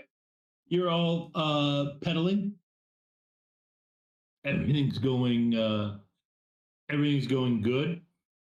As good as anything. And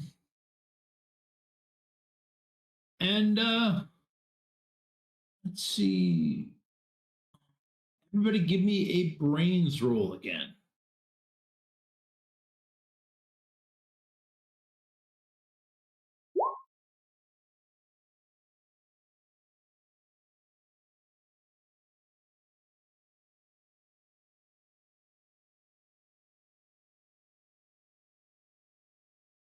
Okay.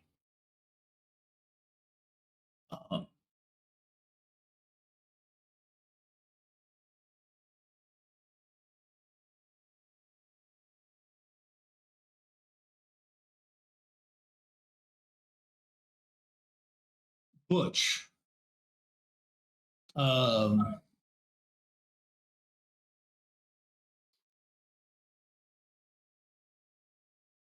You're noticing something a little different about the tracks. And if you say something, everybody else will notice it too. But they're the farther you get along, the more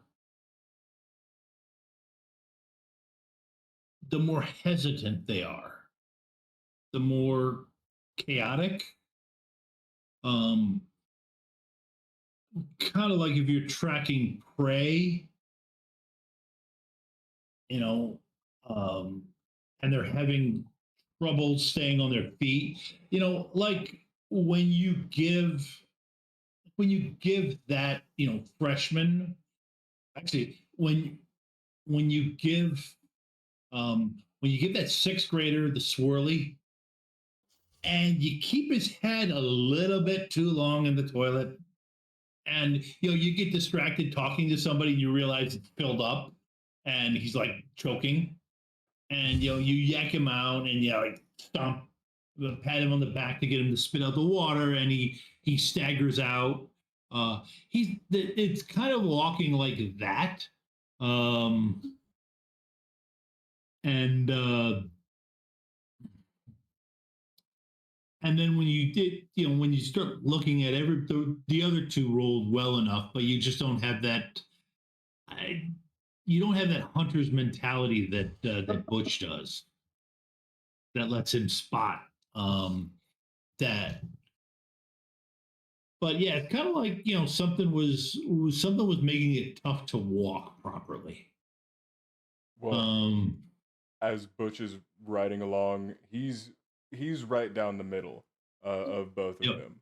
He is, as he is going, he is, kicking off between Artie and Aster, just like kicking the back wheels of their bikes, just like trying to make them fumble up a little bit. And as he's going, he just goes,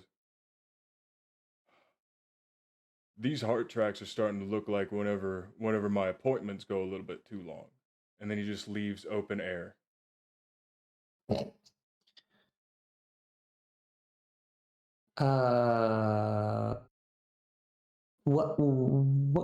kind of a, okay.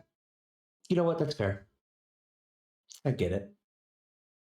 It's like you after you leave me in a swirly for too long. No, that's exactly what I meant. You know how our session went over the day before? Exactly like that. Yeah, I still have some water in my lungs, I think. You got all the cookies, though.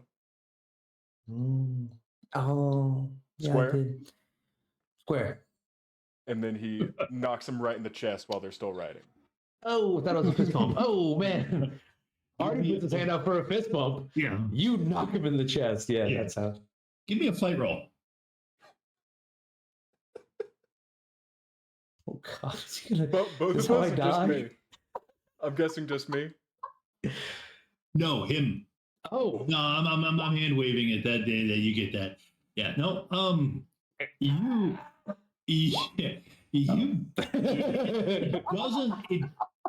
nobody can say it was graceful, but you do stay on the bike. Nice. You do stay on the bike. I mean, it's not, like I said, it's not graceful, but you stay on it. You fall back a little bit, then you hit a little harder to catch up. But you cross through at this point. You're crossing through a stone wall. In this area, they clear a field and they use the rocks from it to build stone walls. And some of these things, they go back to the 1600s because of it. And but this road goes through a section of it, and you're passing. You just realize actually you're passing past the old Crawford place. The Crawfords, they've got their main farmhouse probably about 2 miles closer to the road. But there was an old house from the 1700s that had been built, and something happened to it, and they kind of abandoned it. It's it's legendary, haunted house, but it's broken down, busted up. So, but that is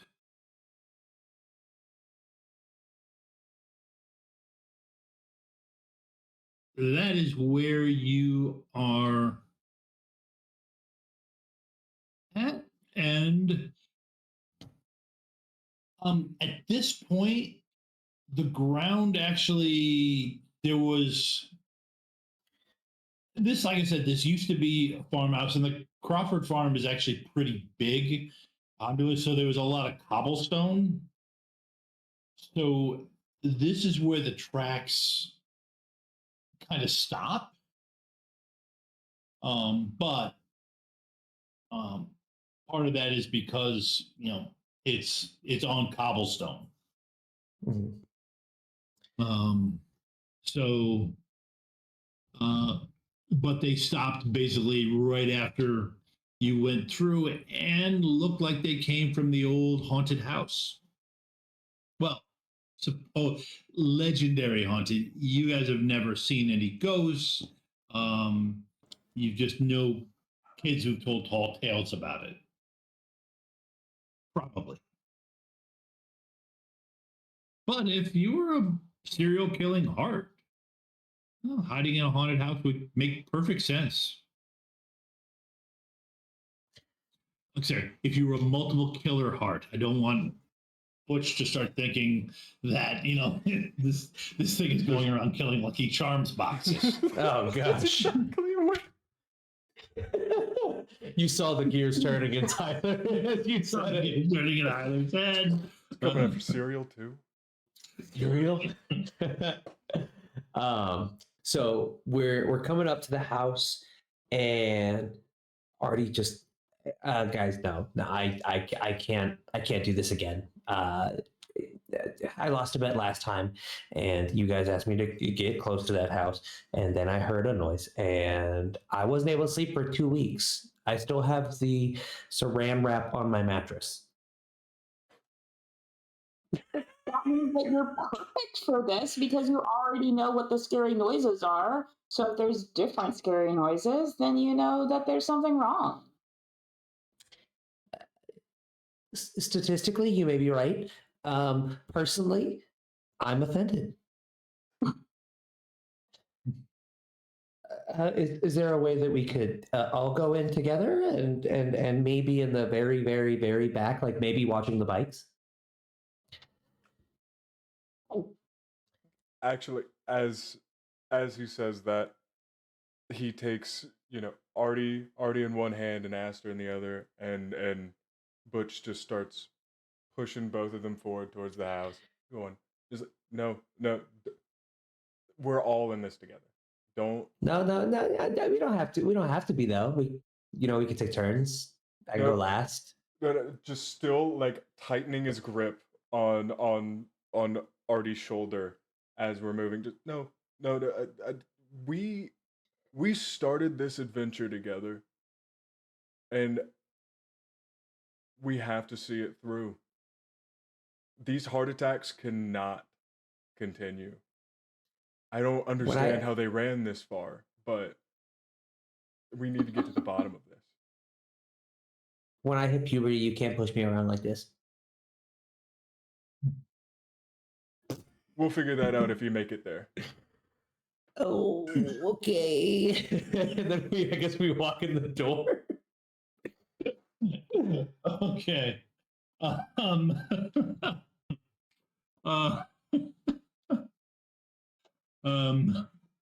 Jeez.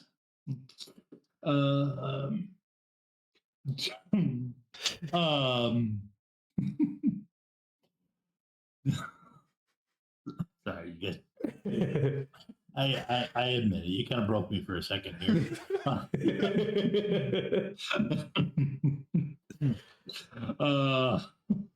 Okay. You're Yep. You okay. You start walking up to the front door. And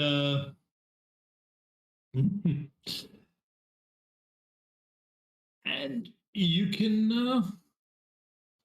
all can go in.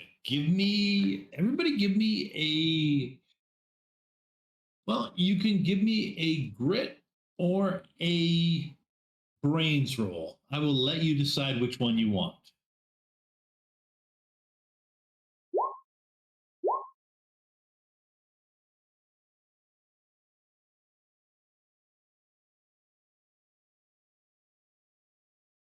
And once again, folks, I cannot express this enough. If you're playing online, you should have the roller up.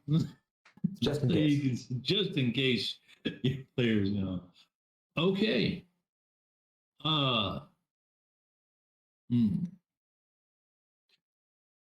Great. You all step through the door.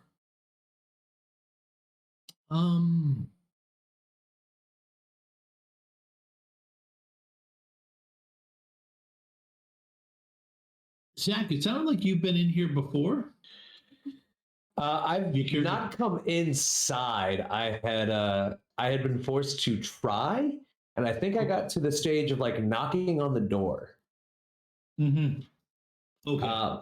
But I've gotten the layout from other kids about, kind of the inner workings of how it goes in here.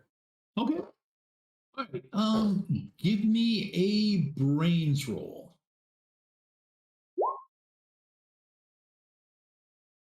There we go, 16. Wow. Okay. Well, I mean, this house has been knocked down for a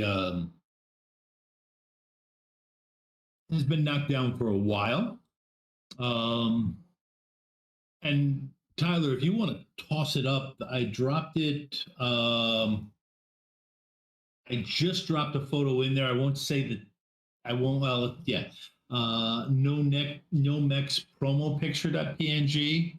If you want to just, I tossed that in the folder for this. If you wanted to pop that up so people can see it, that'd be fine. If you can't, that's no big deal. I just literally dropped it on you while you were, while Butch was torturing his classmates. But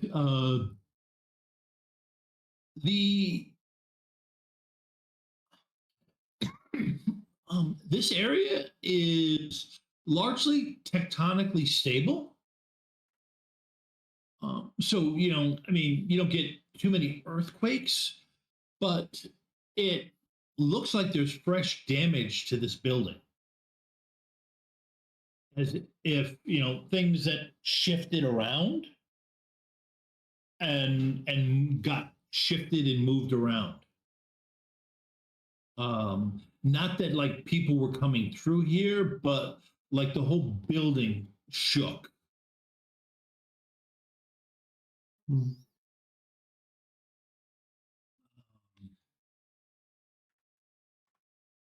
So Butch is, I'm assuming, still holding on to both of them. Mm-hmm. Force them forward, and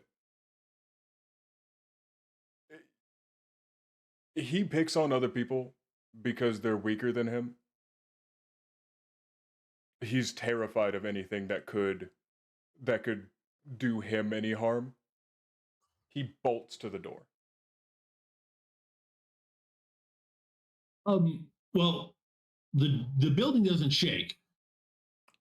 The building doesn't shake? The building doesn't shake. I'm saying that already spotted that the building has been shifted around. It's things like, a collapsed ceiling, or like the second story had collapsed in part of it. And, you could see the normal weathering of the wood, but, you could see sections where the wood is unweathered and that it's been freshly exposed. You don't feel any shaking now. And just breaks that are normal. You wouldn't necessarily spot it for it's not something that the average person spots. But it's okay. It's okay. You don't have to be scared. But I do think that you should go first. It's not scary at all. I just think together that we could, or even Aster. I'm gonna. Okay, something's clearly going on here. There's things that aren't quite lighting up. So why don't together the two of you guys look around, and I'll take notes. I'm really good at taking notes. It's true. We do all use your notes for class. And this is like class, but in real life.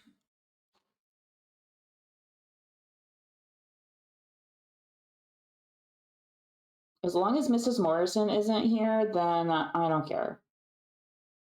Okay. I can state equivocally that Mrs. Morrison is not there. Okay. She's literally the worst homeroom teacher.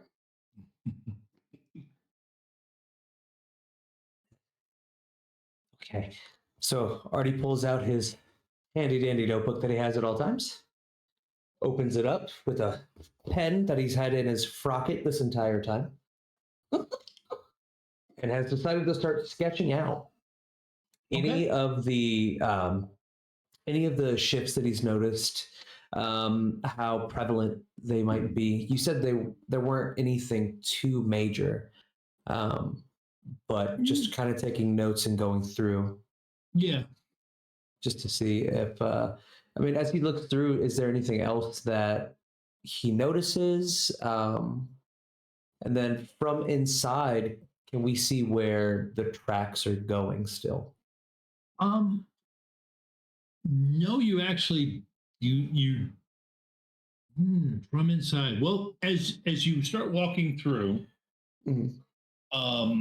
and essentially how the building, the front of the building is actually pretty good shape, but it's like the back of the building had gotten, hit something had. The front is solid, but the back had collapsed for some reason. Nobody knows, and fell down. But you are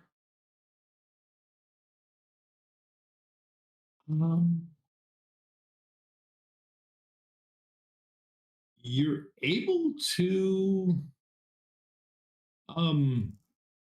actually you're able to pick up the smell of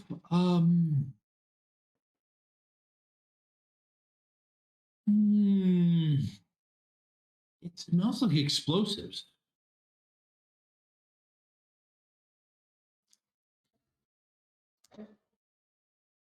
Butch, is your dad out of prison?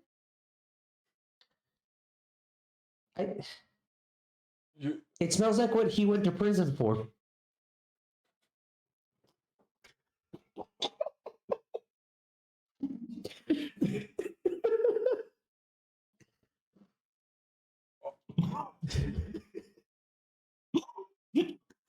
What do you mean? No, he was a delivery driver. He delivered. He didn't smell good, is all I'm saying. I'm sorry. Well, understandable. He was kind of a jerk. And we all know jerks don't smell good. Yeah. Which is number one. What? Nothing. Hey guys, it smells bad over. Check it out. It kind of smells like that one time I put a whole bunch of fireworks in this other kid's locker. And if it ends up anything like that, I don't know if I want to be a part of it. Artie, could you math it? Could I math it? When you say it?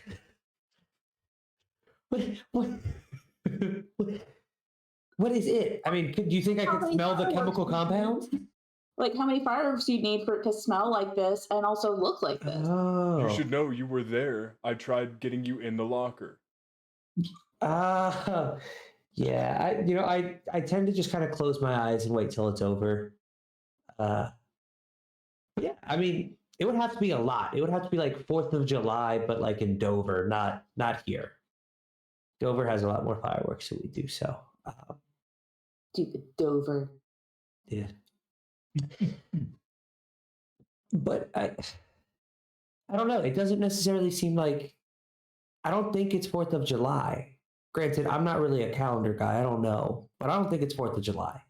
No, it's not, because it's basketball season and you guys just won the state championships. Artie does not know about basketball season, and neither does Zach. That's fair, but growing up in where you did, you had to know about basketball season. It was one of those things where everybody knew. And I'm not saying that, actually, I'm saying that because, my school went to state championships a few times. Everybody knew about it. Even, the little ladies in a coma knew about it. So, anyways, as you guys are walking through, I knew about it. You following the smell back a little bit. You spot a fresh hole in the ground. Is it another like rectangle hole? No, this isn't a rectangle hole. This is kind of like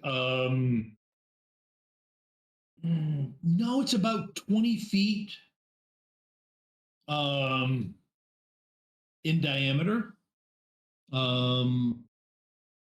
And you spotted it because you could kind of see where some of the dirt had been flung when it was popped open. And that's and picking it up, oh yeah, that smells like fireworks. The ground smells like fireworks. So it somebody used a lot of fire. I mean, Butch, go ahead and give me a brains roll, because you're the one who's handled the most explosives in the group.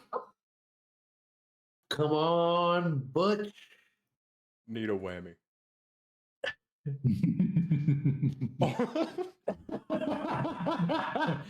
Need a whammy. Go on. You got something to whammy, just the opposite direction. Okay. I mean, yeah, this is dirt, so probably they used about this is just dirt. It's real easy to send aside. They probably used a small amount of explosives to open this hole up. Probably about half of what you used in that locker. I mean, admittedly, that locker, they gave up and just, they put a new doorway in because there already was an opening. They just gave up and said, okay, we're gonna put the doorway in. When they were done, when you were done. But yeah, no, it's honestly a completely safe. I mean, it's completely safe. As you guys walk into the thing. So Artie, you pull a flashlight out of your backpack? Of course I do. Yes. I'm ready for anything. Yep. Butch steals his flashlight. And then I pull out another one. Yeah. For Aster. And then a third one for.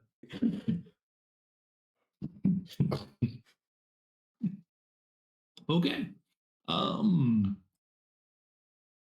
Okay.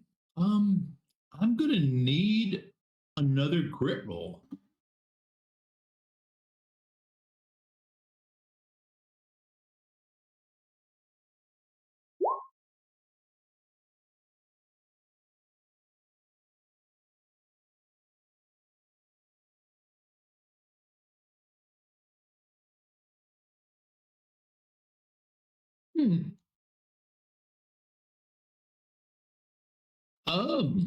Okay.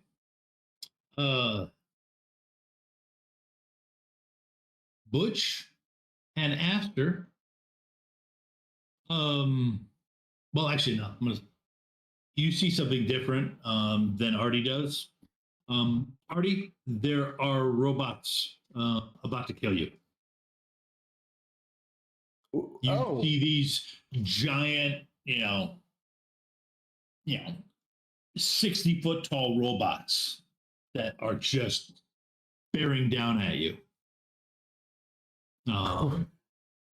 So give me a flight roll. Absolutely, I'm flying.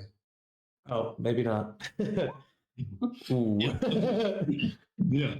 Okay.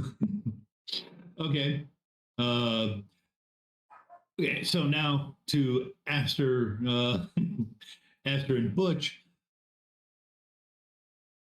Suddenly, all those big footprints make sense. You look in here and see some giant robots.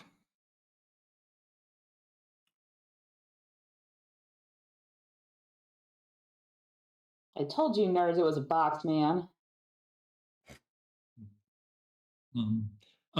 Artie has tripped and fallen to the ground next to you. And I am like grabbing at your leg, Butch, and trying to be like, no, guys, we go. We're completely, or I'm at least completely ignoring him.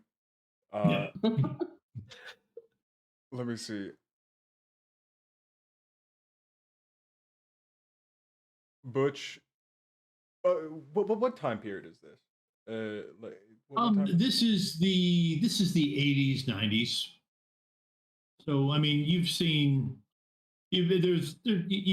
robots. The one thing actually with Aster's better role, you do spot actually one of them has a hatch open. So you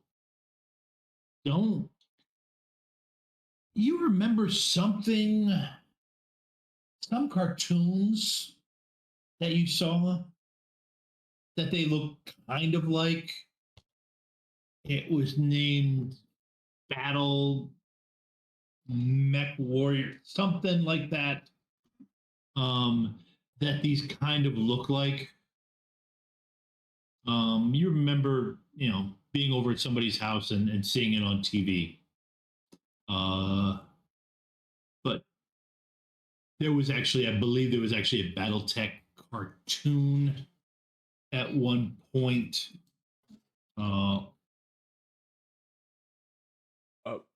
Butch looks over at Aster and just goes, "Didn't I see this kid show playing over at your place or something?" Yeah, it's the Changeatrons. I love them. They're gonna kill us, Tron, if we don't. Can we leave, please, guys? No, it's clear looking at it, Aster, that that hatch there is actually there's space in there for a person. Climb into it. Well, that's what they do in the TV show. You get in, you drive around the Changeatrons. All big stompy box guys. It's great. Well, and at this point, is Aster still the only one who has seen this open hatch? No, she would have been able to point it out to you. It's with Artie in tow, still holding on. Literally at tow.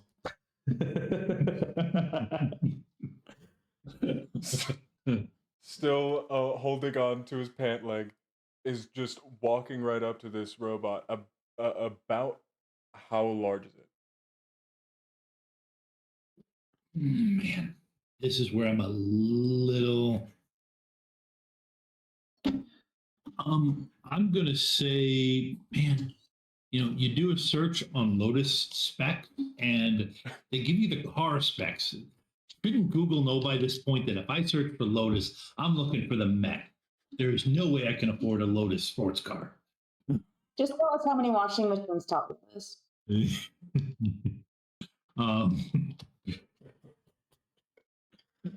We will use anything but metric. Yeah. Mm-hmm. But I believe we're probably talking about 40 feet tall. Well, no, I think actually, it's probably about probably about 30 feet tall. But as you walk up, you can kind of see that, oh, there's handholds on it to climb up into it on the legs.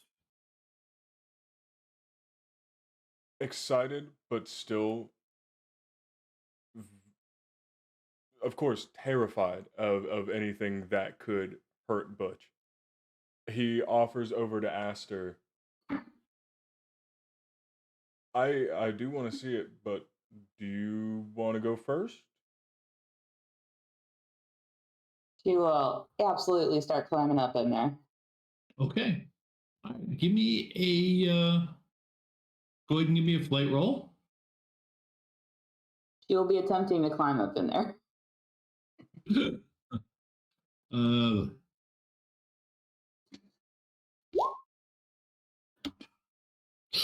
Okay. Now here's the question. You're right there, Butch. Yep. She starts to fall. Do you catch her? I do step to the side, but what I do is I swing my leg around so that Artie works as her landing pad. Oh God, no! To see Aster falling. Okay. Aster, you didn't fall. You didn't fall far, but no, it was thankfully Artie was there to cushion your fall. Glad I could help. Go ahead and give me another flight roll. That is. How?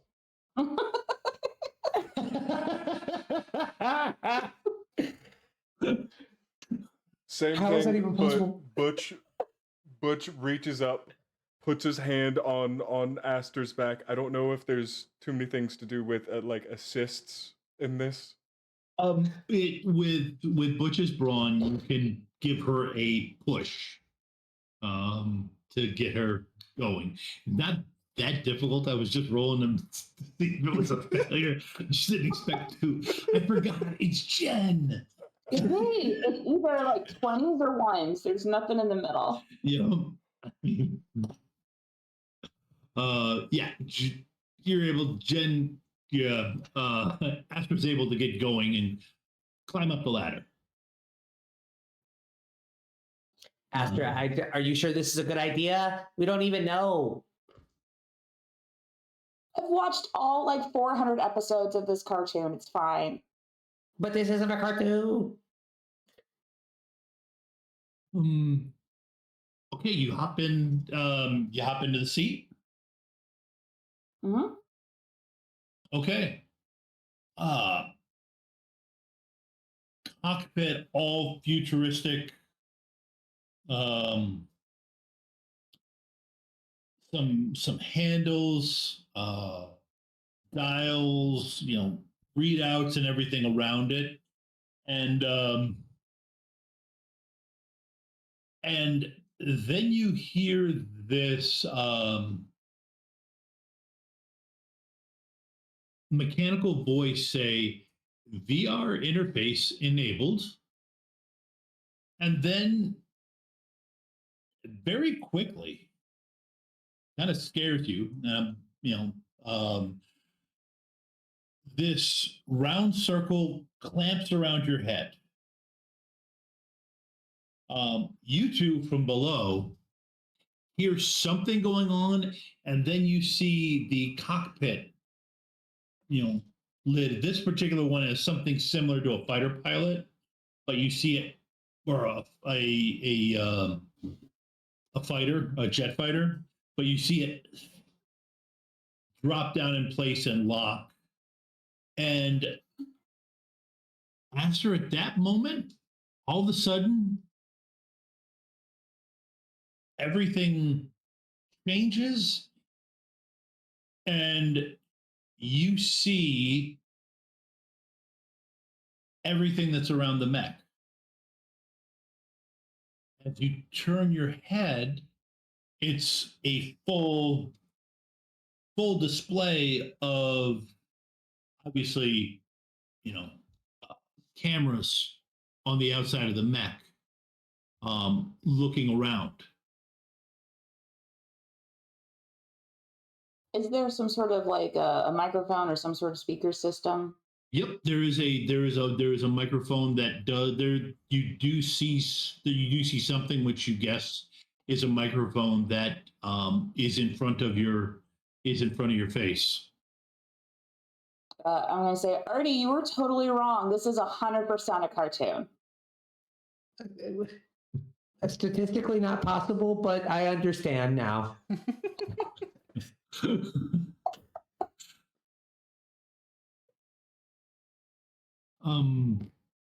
Okay. Do you what is Astra thinking about at this moment? My first thought is how tall she is. Because clearly Butch is the tall one in the friend group. So it's taller than Butch right now. Yes. You both see the legs, and this the legs kind of stand up to it. This thing kind of a little bit like legs like an ostrich. And it stands up and gets taller.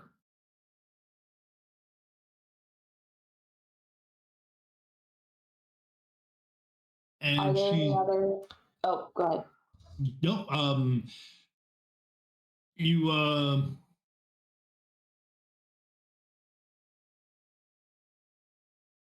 no, actually, there are several other. You see, two other. There's a display around there, and you see two other big robots on the display on one side, and you see another two on the other side, but they're grayed out. They're dark. The other two are lit up.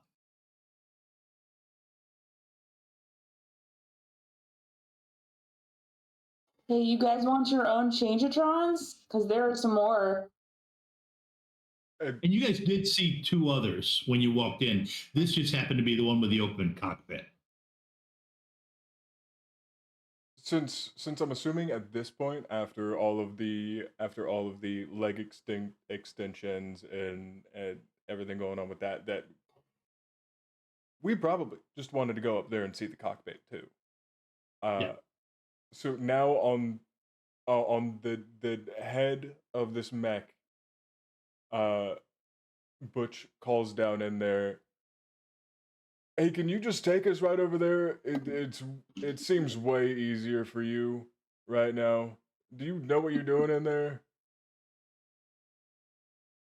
Of course, I know what I'm doing. Butch, I don't trust her with that laugh. I'm gonna run really fast over there. I'll meet you there. Aster, go. Like Iron Giant start reaching towards you to pick you up. That's the one thing you can't do. This one mech, the Lotus that you have climbed into, it doesn't have hands. Then I'll have to chomp him.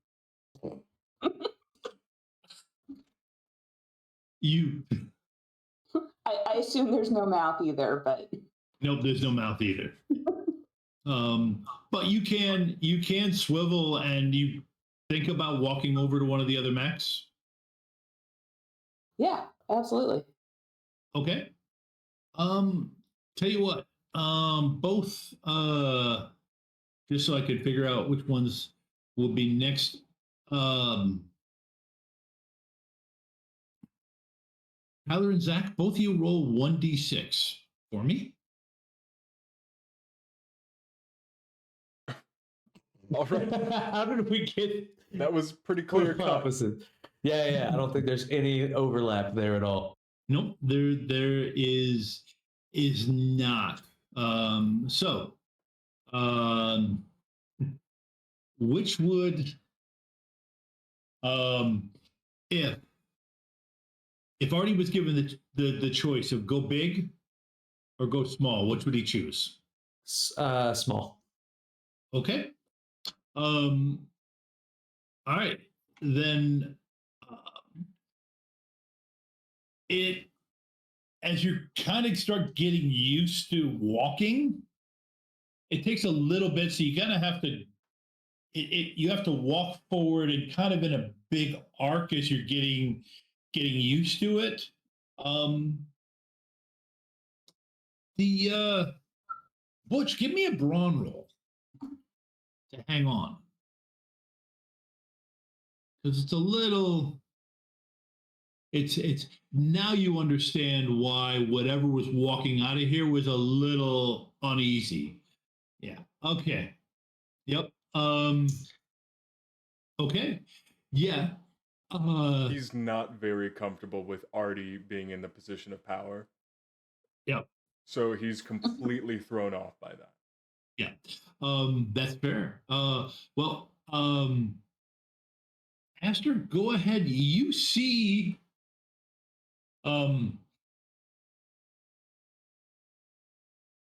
you hear a thud from above you, and then you see Butch kind of start to slide down, and you're looking out the cockpit when you're seeing. Actually, yeah, you're seeing that he's like sliding down the front of the cockpit. Go ahead and give me 2d12. This is where I am combining the alpha strike rules and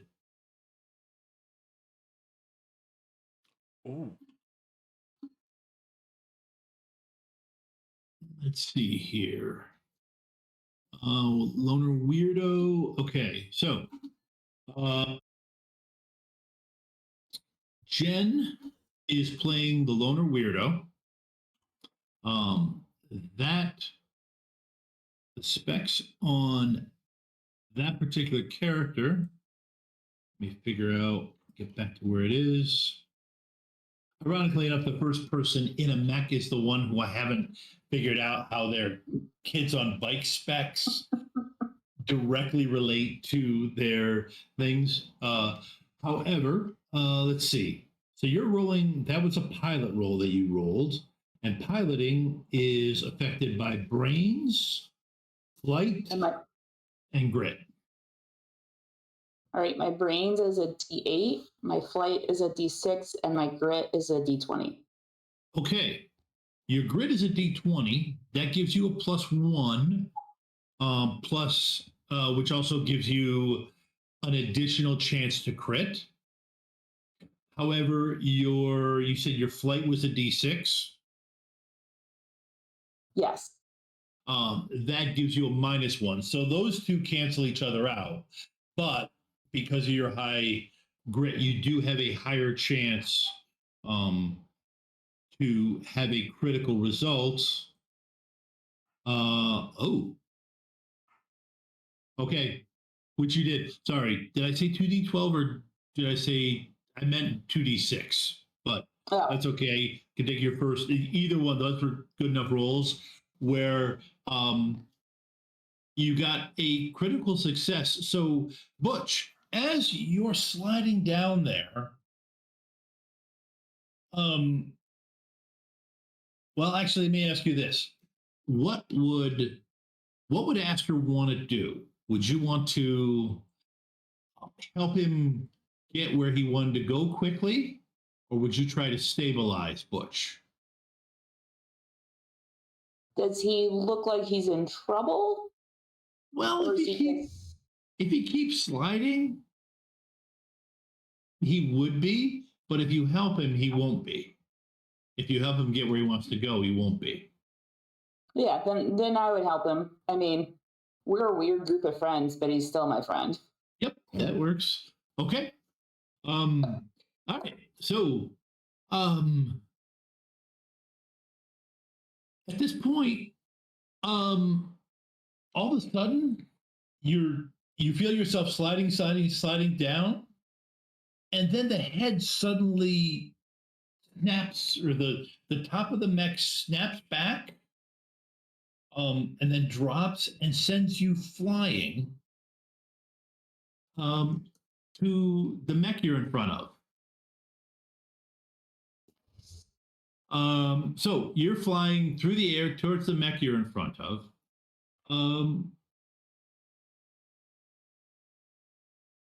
Artie, we're gonna leave Butch hanging, literally hanging in midair.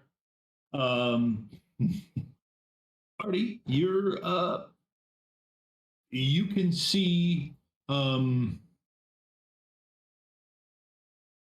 this mech is roughly the same size as the one that Aster climbed into, but it's actually more like humanoid shaped. Mm-hmm. And it's actually down it actually seems to be at a resting position, and as you get up to it, the cockpit opens up. But you actually have a fairly easy climb. The way it's situated, it's actually a very easy climb to get up into it, into the cockpit. I adjust my glasses and tighten my helmet just a little bit before I start making the slow climb up. Still very scared, regardless of if it's small or not. Very scared. Okay.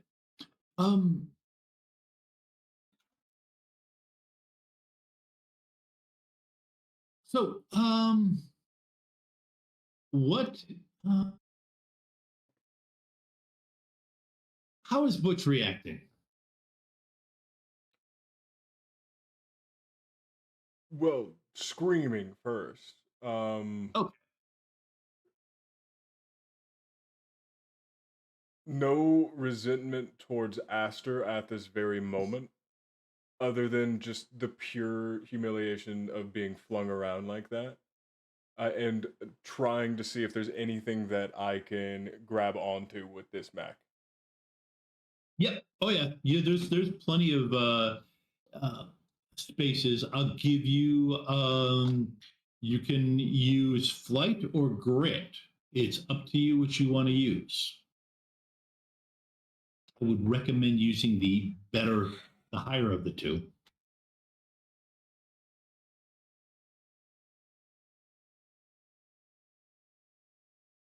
It didn't matter.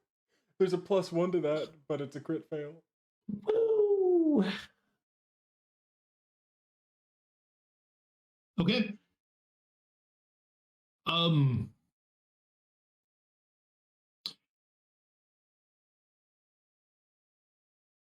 Aster, give me a grit roll.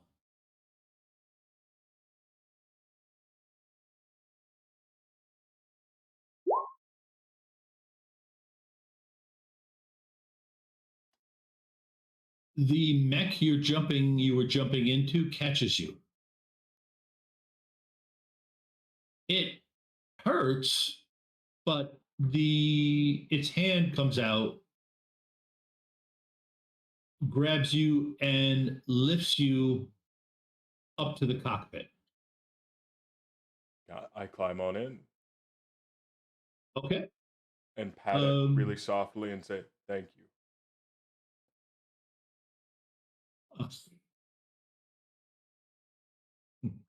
Okay. Both of you, as you climb in, you get the same treatment that Aster does. Aster did in terms of things, basically VR interface enabled, moves in this circular around your head. Except for one thing, I mean, it looks it looked perfect to you, Butch. To Artie, it looked good, but then it looks weird, except out of the corner of your eyes. It's like when you're looking at it through your glasses, it's blurry as anything. But when you're looking at it the corner of your eyes, it's clear. So Artie sees this, and can I move my glasses? You can reach up and grab your glasses. Yes, there's enough space in there. So I look up and I grab my glasses and pull them down slightly. Yep. How is it looking? When you're not looking through your glasses, it's picture clear. So I of course do every time. You look at them, pull them down, look at them, pull them down, go, somebody should put this in a movie, and then throw them behind my head. Now that I can see perfectly clear.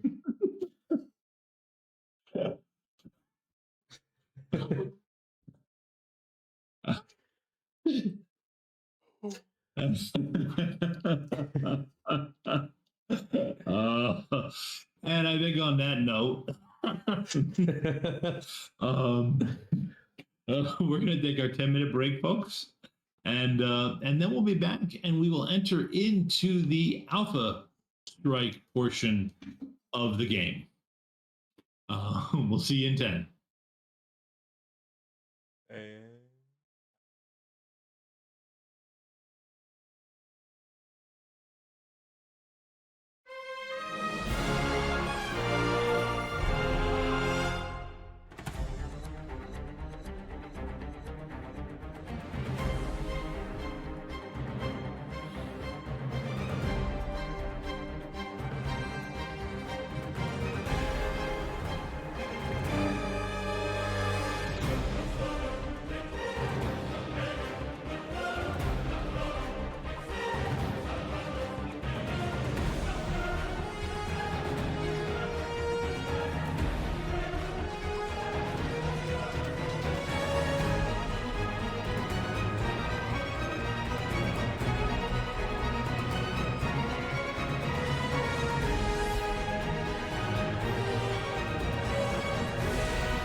Can I just ask, what does a summoning tea kettle look like? Oh, a summoning tea kettle. It is made out of cast iron that has been painted ritually with symbols in blood, obviously, that are then coated and shellacked over so that they don't flake off, that way it can last for centuries. And We use a nice clear coat though, so you can see them quite nice, quite clear. We mix in with the blood. We mix in the iridescent paint, so it gives us a nice little beautiful shimmer, especially as it heats up. And as you heat it up, that's where the magic happens, because that is when all of the symbols start to glow and get bright and beautiful.